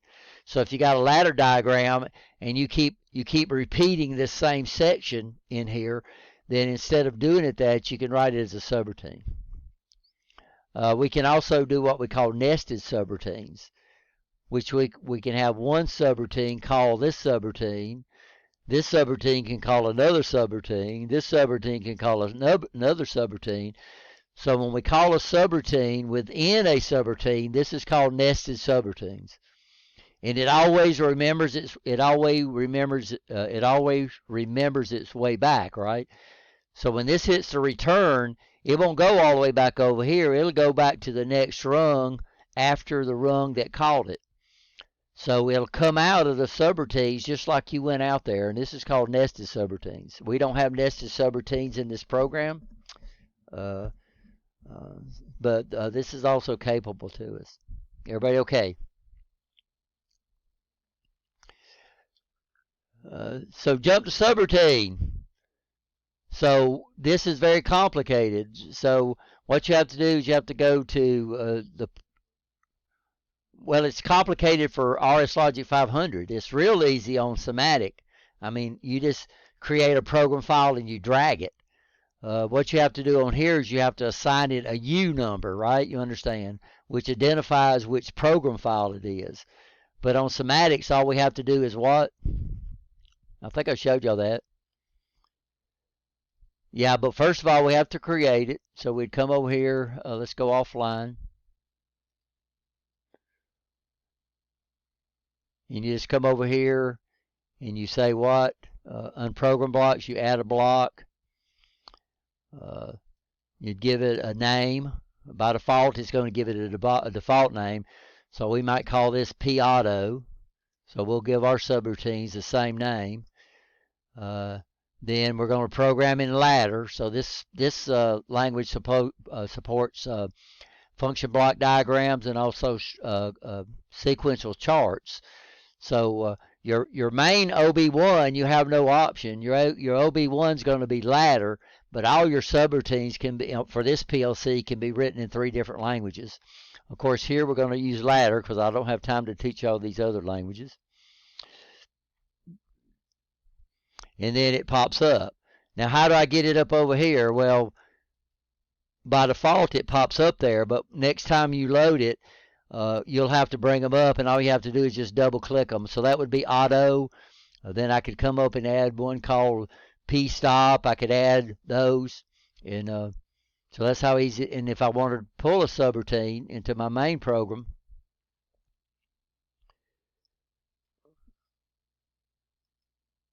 all I do is grab it and do what? Oops, not that one, Rich. Grab this auto and just pull it down. Yeah, pull it over, which is pretty neat.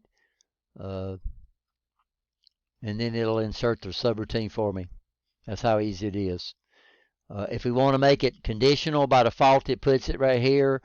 So that's a little different than the RS Logic 500. But if I want to make it conditional, I would just bring a contact or whatever down in here, and now it would be a conditional subroutine, right? Everybody okay? Does that make sense? Okay. So now it's conditional. So if we don't have a control device between L1 and the jump to subroutine, it's going to be what we call unconditional. If we do, then it's going to be called conditional, or it's going to be a conditional. Y'all understand the difference between those, right? Okay.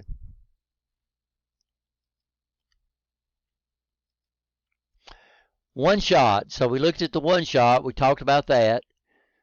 So what we're going to use for what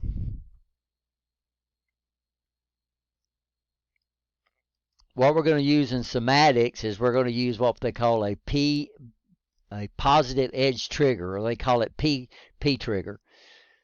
So I come over here and I look at my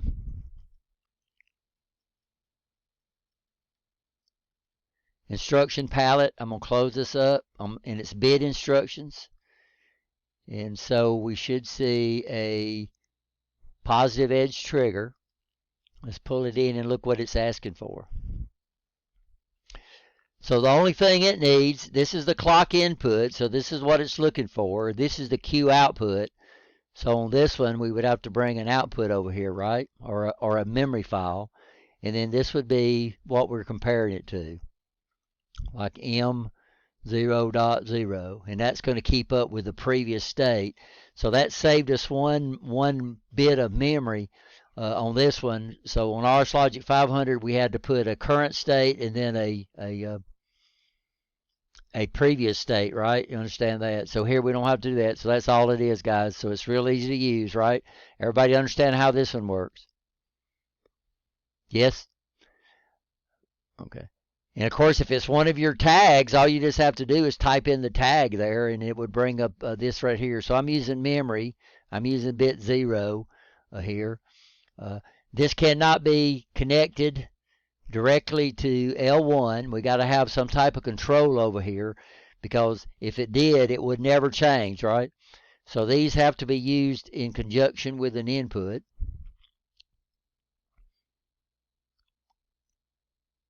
By the way, I forgot to show y'all this. When you're dealing with an instruction, if you come over here and just leave it hovered for a second, it pops up, and then you can come down here and you can click on that, and what it'll do is it'll bring up an explanation about that, which is really, really cool. So this is something that I've used quite often while I was learning how to program.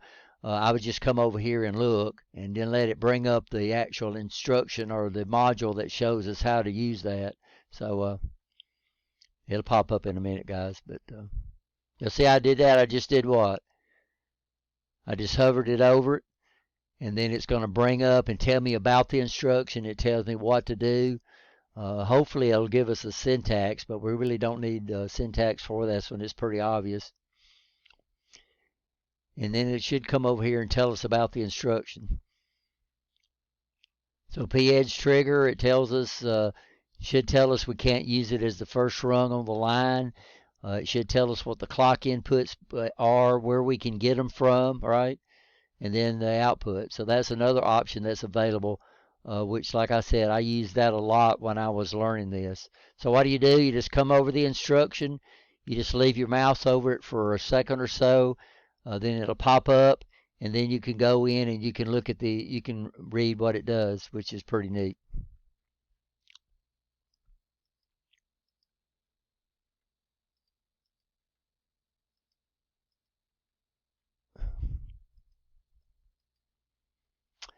So that's positive edge trigger. So the clock input and a Q output, right? And then we have to assign it one memory bit, which is already, so one of the memory bits that we use for our one shot, we'll have to figure out one of those to use, because I don't think they gave those tags.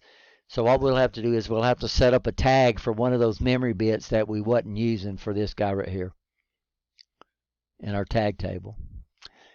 Jump, I didn't find that in here. So jump and jump to subroutine is a little different. Jump allows us to jump to another rung within a program. So these are used in pairs. So you can't have a jump instruction without a label instruction. On RS Logic 500, you have to give it a number. You start off with Q, then you put a number in a Q2, and then an X, and then you would give it a number out here. And then your label would be Q2, and it would have the same number. That would be where you're jumping to. On this one, what we do is we just give it a name, and then we give the label a name. So let's show y'all this back here. So none of y'all are writing this program, but I went through all of them. So our jump would be, where would you think the jump would be? So let me close up the bit instructions. So where would you think the jump instruction would be? Inside my chart over there. Where would you think the JSR jump subroutine? Huh? Now move is what we're going to take. Now what we're doing is we're changing the flow of the program. So that's what we're doing with a jump subroutine. And that's what we're doing with a jump instruction. We're changing the flow of the program. So we're not moving anything. We're changing the flow. Program control, yeah. Program and control. So here's my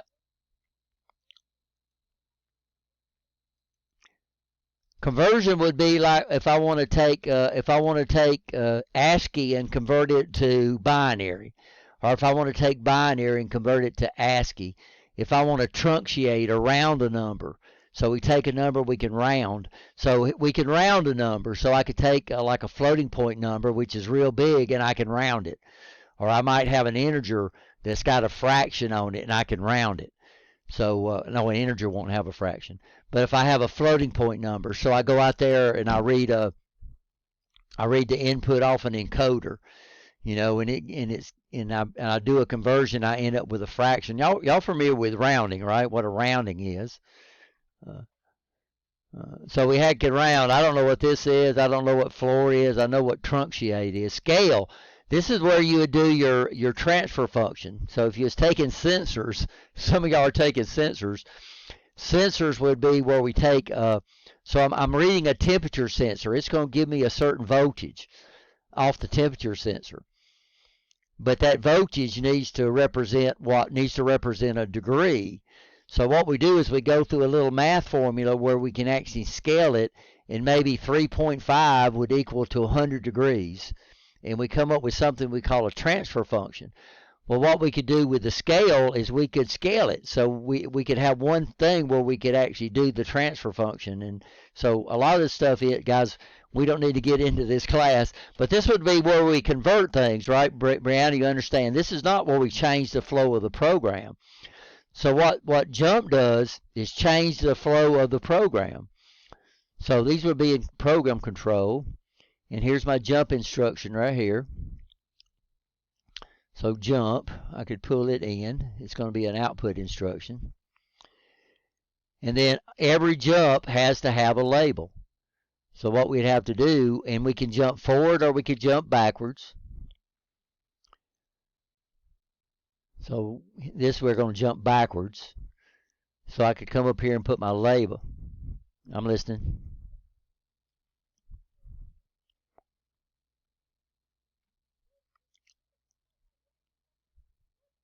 It's exactly the same. Every programming language has, but not every. Most programming languages have these features.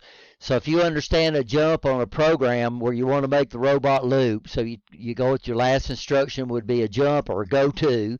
So some robots call it go to, some robots call it jump, but they do exactly the same thing. But you have to use them in pairs.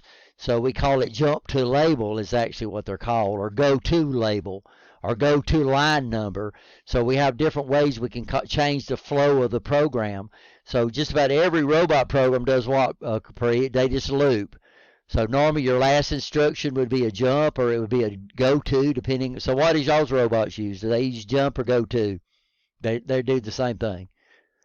Yeah, so jump. So you say jump, and then you say, okay, where do I need to jump? And you might put a label. You put a label on the line you want to go to.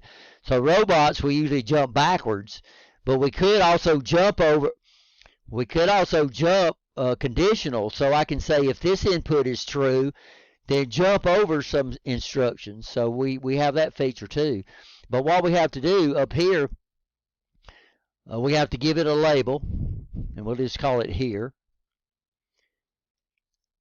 And it should come, when I hit enter, it should come up red. And why is it red? Because it says you don't have a label. And then wherever I want it to go to, I would just come up here and I give it the same name. If I spell it right. And as soon as I enter this, notice this one down here went what? Went black. So now it's got some place to go to. So jumps, you have to use them with pairs. They're not subroutines. Jumps take place within the program module, where a subroutine will take you to another program module, right? You understand? A jump is going to be within the same module. So it's not like it's kind of like a subroutine. We can make it conditional by putting some type of control over here on the left-hand side. So it says, okay, if this and this is true, then it was jump. If neither one of these are true, then it would go to the next rung. So we can jump forward, we can jump backwards, but these are going to be within a module. We can't use this to jump to another module. If we wanted to jump to another program module, then we'd use a JSR, right? So this is inside one module. So I'm going to have to delete all this, guys, because this is not my program. I'm listening. JSR, so basically a big program consists of multiple subroutines or multiple modules, or here they call it function blocks. Well, that would be the same program, but it would be another module of the program, right? Y'all understand? Y'all can't see me moving my hands. I need to bring up my. So basically, large programs are set up with multiple subroutines. Well, each one of those are not a program, they're part of a program. It's just that we've taken that program and we divided it into multiple modules to make it more manageable, right? You understand? So if I want to go to another module, then we have to use a jump subroutine instruction. If I want to just move inside the module that I'm in, whether it's inside this subroutine or it's inside this the main loop, then we're going to use a jump instruction. So jump instructions, you can move around, you can change the program sequence inside a module. A jump subroutine is going to send you to another module of the program. Does that make sense? So right now I've got two modules. I got auto, can y'all see it down here? And I've got main. Okay. A main, of course, I'm going to rename that. Main, I'm going to call that, so I've got this guy right here and I've got this guy right here. So if I wanted to go to this module, I would use a jump subroutine. If I want to move around inside this module, I'd use a jump instruction. So I want to go. I'm not saying anything. I'm waiting on your question.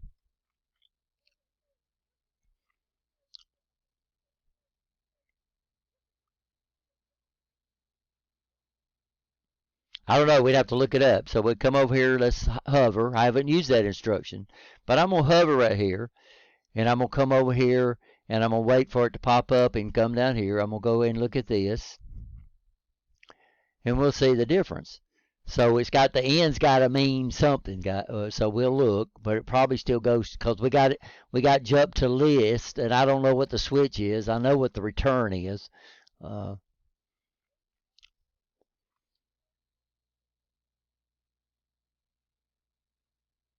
That's a good question. I'd have to look that up. That's a great question. I've said it. I've had it before, but I'd have to go back and look that up. So you can use the jump to interrupt the linear execution of a program and resume it on another network when the results of the logic operation at the input of the instruction is 0. The destination network must be identified by a jump label. So I'm not sure what they're talking about, another network. It looks like it's the same so far. Remember, they don't call them rungs, they call them networks. The name of the jump is specified in the placeholder above the instruction. The specified jump label must be in the same block in which the instruction is executed. The name you specify can only occur once in a block. So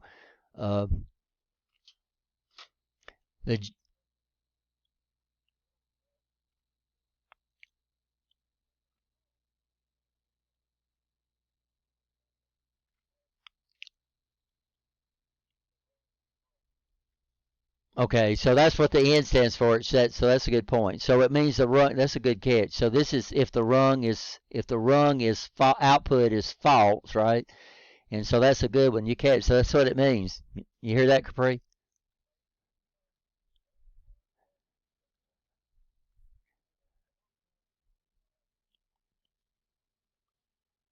False.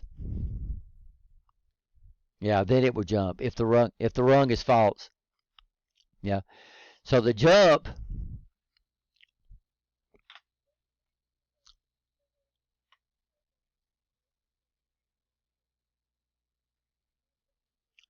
Yeah, so the jump,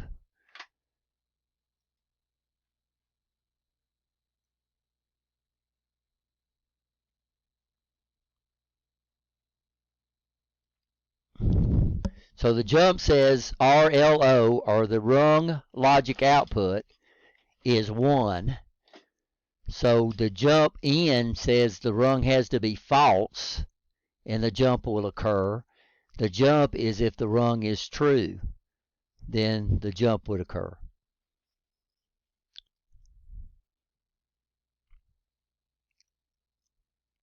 So that's what the RLO stands for. So here it says if RLO, if the run logic is what? Is a 1, then this jump occurs. The jump in says the run logic would be what? Would be false, and the jump would occur. So whatever's controlling the jump. And I've never used that before, but that's a good thing. So now I know what RLO stands for. Thank you, Crow.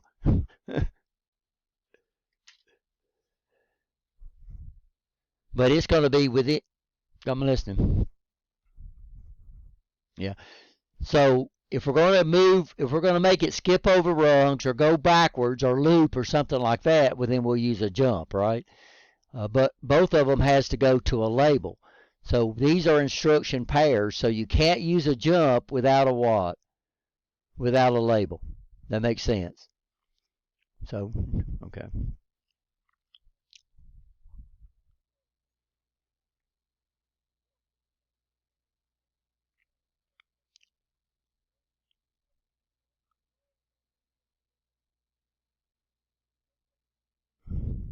No. No, this was dealing with symbols when you gave a symbol a wrong name.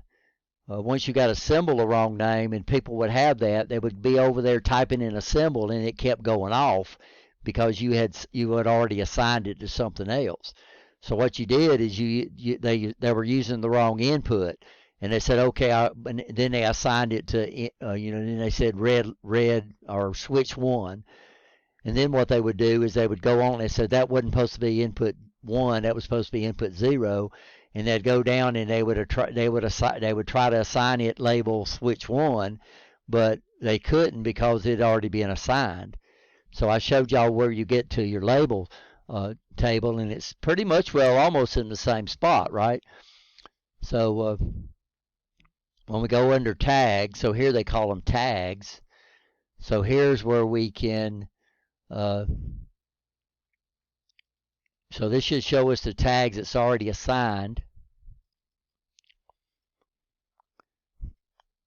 If I can get it to come up.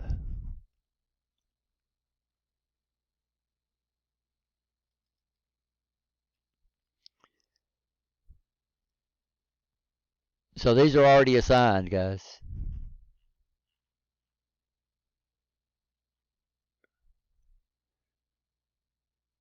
No, they're not. Let's see.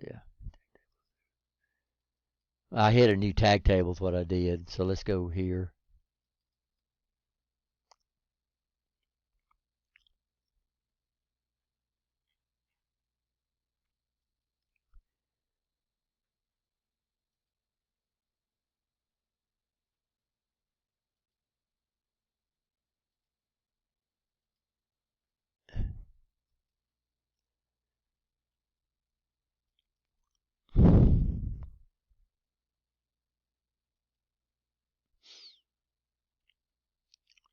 So these are tags that's already assigned. So that means if I tried to use tag 1, now I can rename this. I can come in here and I can come up here and I can call this, switch 1.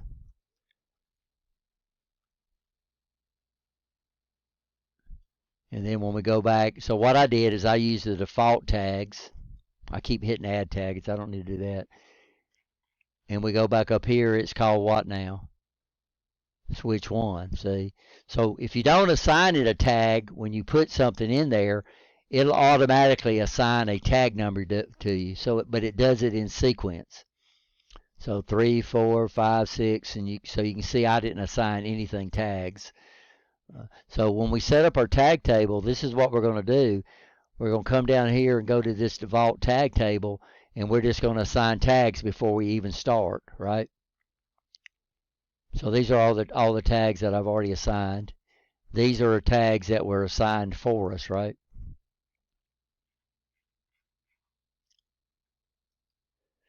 So that's probably what we'll do Wednesday night is we'll start entering the tag table. We'll figure out which one of these circuits we're going to do.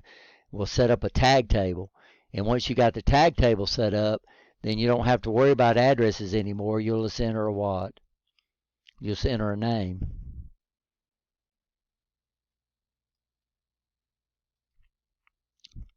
So y'all okay on the jump to label?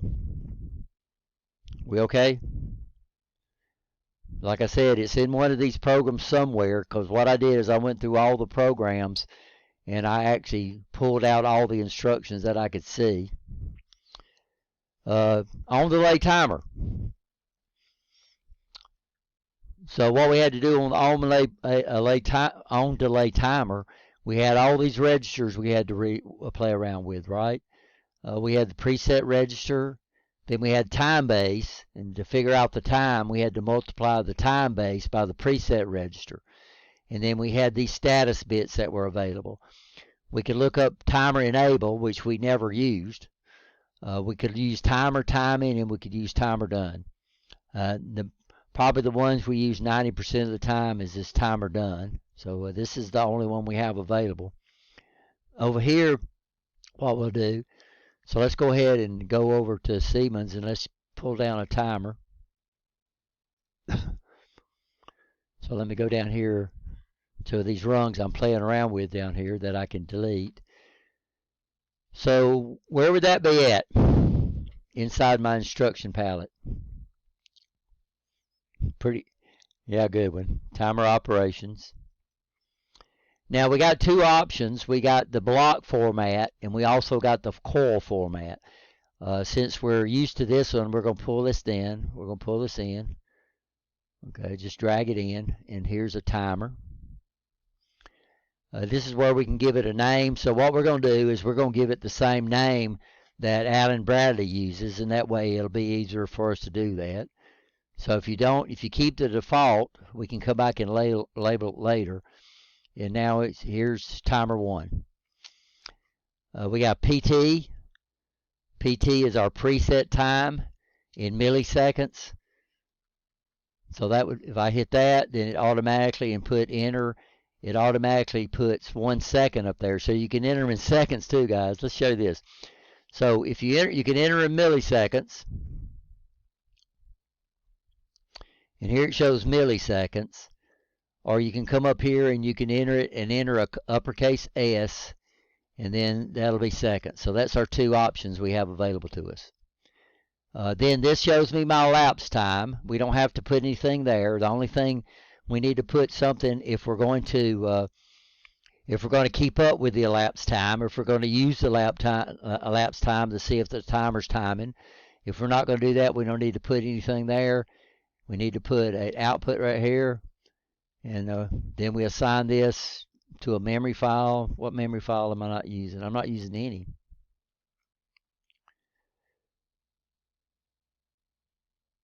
Now it automatically assigned it a tag. If I hadn't set up a tag table, if I want to assign it a tag, then we can right click on it, go to rename tag, and then we can give it a name. Or we can pull up the whole tag table.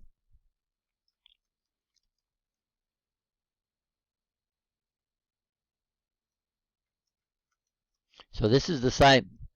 This is the same as the done bit.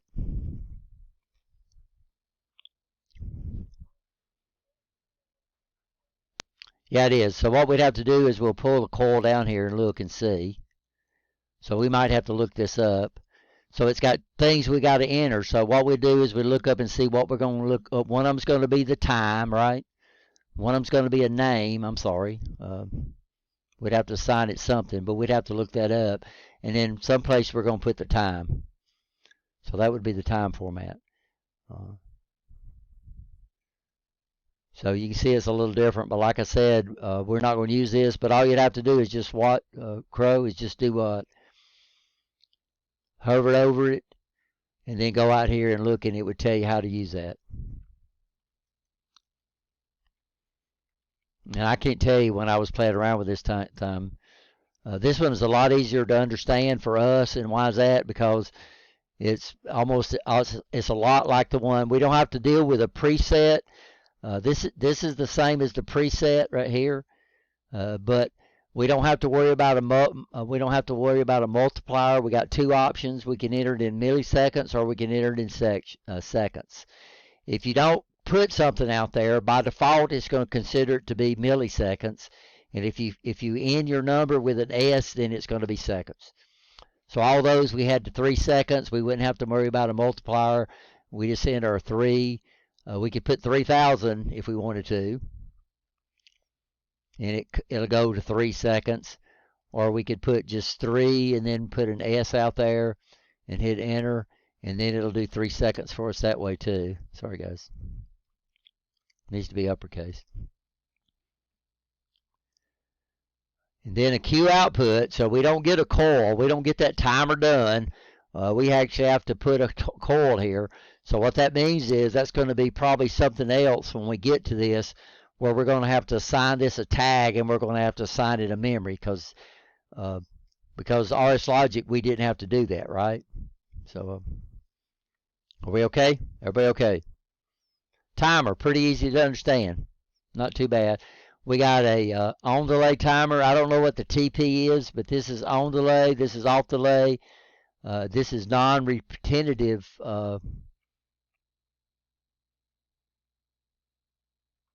With a reset, I'm sorry. This would be.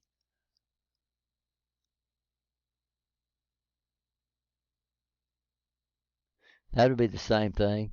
I don't see a retentive timer here. So I'll look at that and see if I can figure out what we would use instead. We don't use that in any of our programs, but that would be interesting to know. So this guy, when this input right here goes false, the elapsed time should reset to 0, right?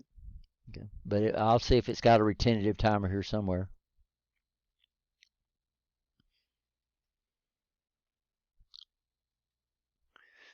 So timers, everybody okay on timers? A lot easier to do. We don't have to worry about we don't have to worry about that time base. We don't have to figure out the time base anymore.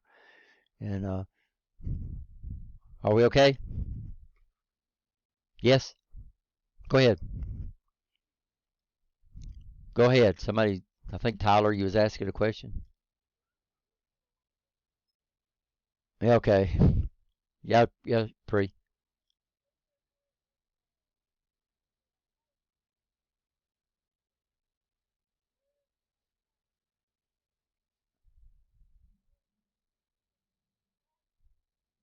Well, this one we don't have to assign it an address. All we got to do is assign it a name.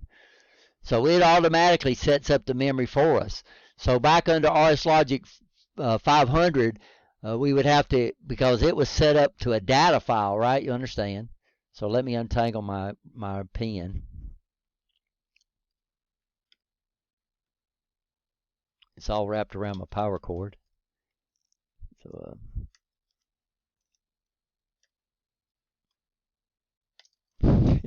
it's really wrapped around here, guys.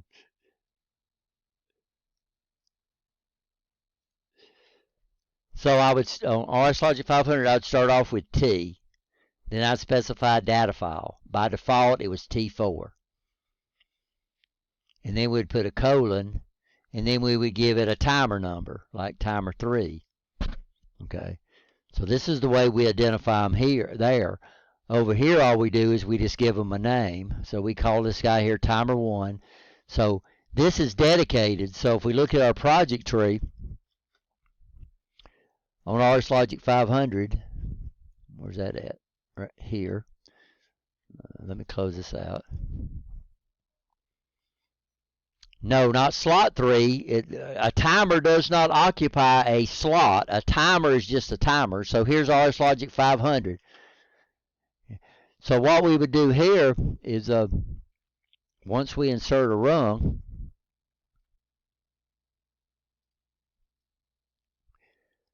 what we would do here is we'd come over here and we'd pull in a timer, on delay timer. Oops. Right?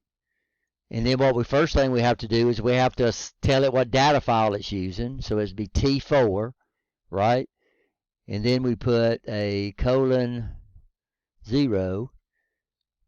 and then we can give it, so that's our timer. So this is timer 4. Then we would come in and we'd have to set in a preset. What? Timer 0. So I can have 255 timers inside this data file. I can have timer 0. Well, let's say I come down here and I want another timer. So no, that's the data file. That's the data file. So when we specify B3, we're specifying a data file over here. See where I'm at right here? So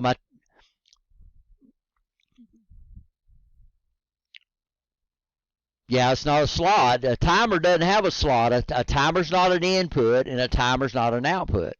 So the only thing that's going to be in a slot is either inputs or outputs. You understand that? A timer is internal. It's nothing but a program. So what we have to do, everything, these are understood. Everything else we have to specify data file. So if I was going to come over here and I was going to use yeah. Okay, so if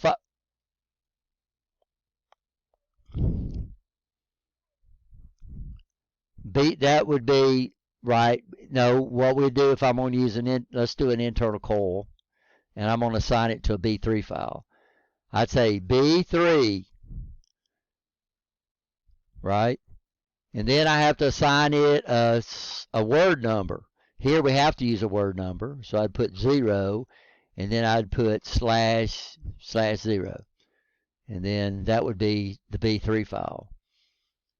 But what we can do, now why we have to specify 4 is I can come down, you'd think it would be understood, like our inputs are.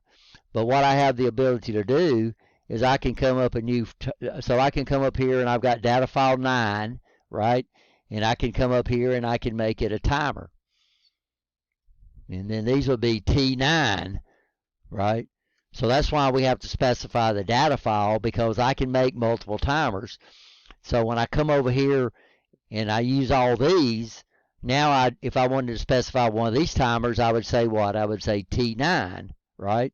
Understand what we're saying? So that's why you have to identify these data files. Your inputs and your outputs are identified by the number of slots. Your PLC knows where these slots are at. So if I'm going to set up an output, I don't have to say N :0, right? You understand? Or because these are understood. These right here are not. These are set up by how many modules you have available. And every time you add a new module, it'll set up a output or an input data file for you. Down here, we can add them or we can take away. I can delete this guy right here if I want to. I can highlight it and hit delete and get rid of it. I can't now because I've got one out here.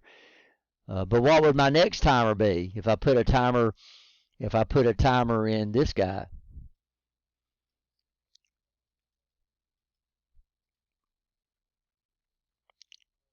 It would be like, yeah, T data file 4 colon, and then we'd have to give it another number, like maybe 3. Somebody said 1 would have been fine. But we got up to 255 of these things we can have inside this data file right here. Then I could have 255 more in this data file right here, right? So that's what the 4 is. It's not the word number. It's not anything like that. Now, if I wanted to address that accumulator right there, that accumulator is a 16-bit register, then I would have to say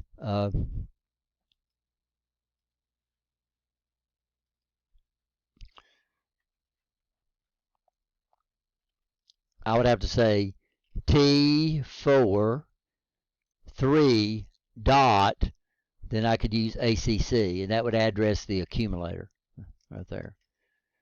So that would be where we would actually specify a a word. We don't have to specify a slot number. Why don't we have to specify a slot number? Because a timer is not in a slot, right? That makes sense? Okay.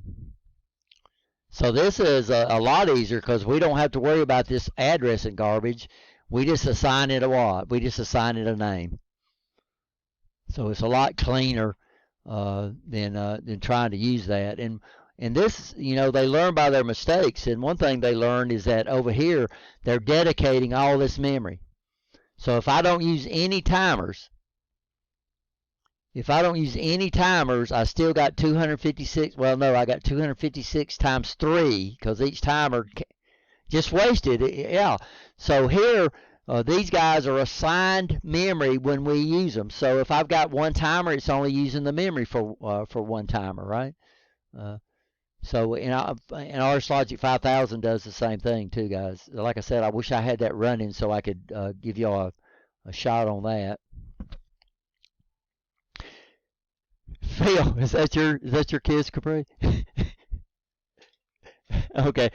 So this is a new instruction, fill. So fill,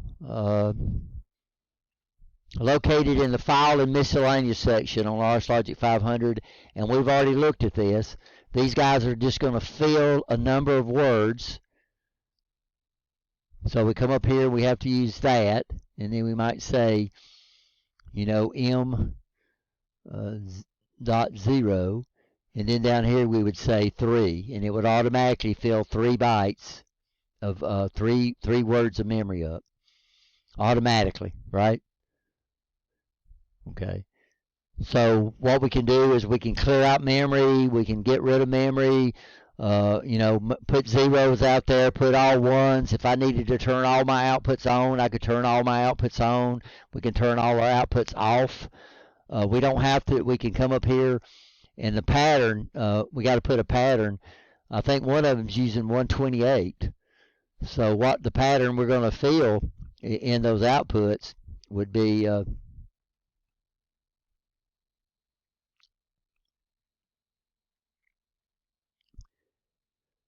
so for some reason they're keeping that output on. I'd have to figure out what that output goes to. So whatever we want to fill it with, we just put the pattern, but we're going to put it in binary, and this is why we have to learn how to convert from binary and decimal, guys, is because your fill pattern is going to be in decimal, but to figure out which input we want to leave on or leave off, we're going to have to start off and do it in binary and then take the binary and convert it to that, right? This one was easy because that's 1, 2, 4, 8, 16, 32, 64, and I left off a 0 right in here. Right. No, that's right. 128, 32, 64, 128, and 256, right? So that one was pretty easy. But so move. So what we're going to use here is what we have the ability to do with the Siemens. Here we're going to feed 3 words. So what we're going to do with the Siemens is we're going to use a move instruction. Move. This is what we want to put into it.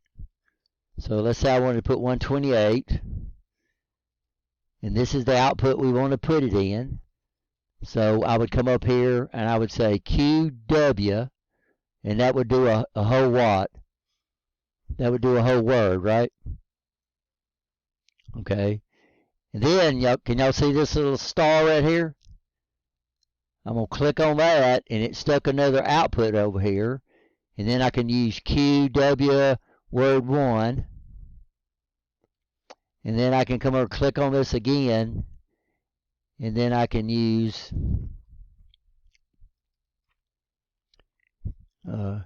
keyword 2. And that would fill 3 words of memory, just like this guy here, if I don't have the program up anymore. So this is the way we're going to do it instead of using that fill instruction. back over there. Y'all remember back in the RS Logic programs, we saw those fill where it needed to fill 3 bytes. I think they were B files. These will be M files. But all we do is just click on this little arrow right here. So this is what we want to fill it with. This is where we want to put it. So we don't have to figure out, add the number of loops. We just fill out or whatever we want to fill it with. So this is what we'll use instead of the fill command. Y'all understand what I'm talking about?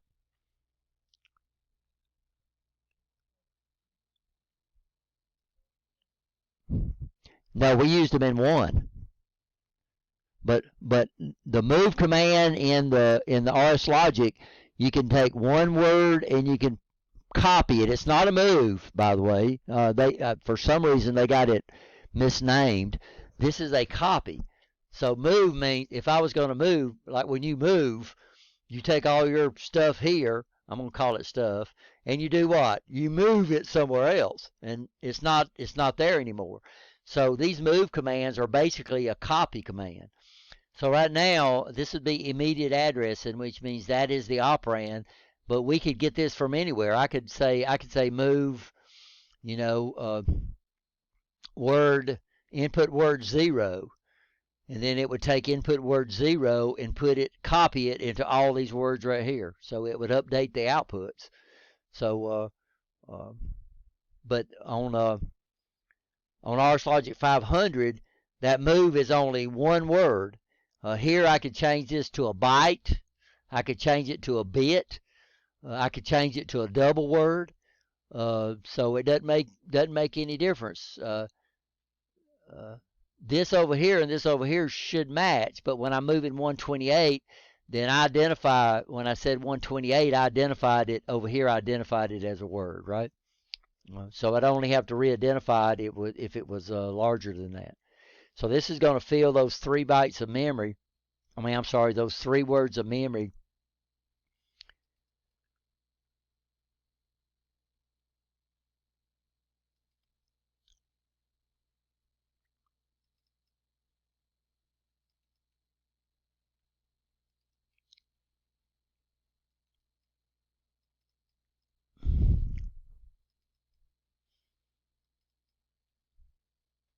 So these are bay out here in EM stop. I have them split up here, by the way.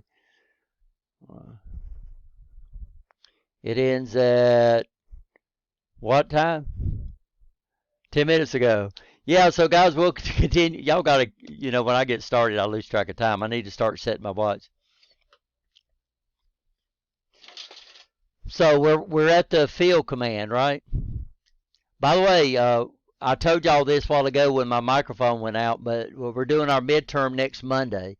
So I'll try to get that thing up tomorrow, the actual review, so it'll give y'all a weekend, through the weekend, but also Thursday, Friday, and Saturday to look that thing over. So, but we're having our midterm Monday at the end of class, okay? All right, guys. Thanks for putting up with me. Scott, you're going to get that tag chart to me, right? Okay. And you took a picture of that one of yours, Mike, and you sent that to me? Okay. All right. Tomorrow that'll be fine if you can't do it tonight, okay? All right. All right. All right, guys. Y'all be careful. Stay out of trouble. Stay at home, right?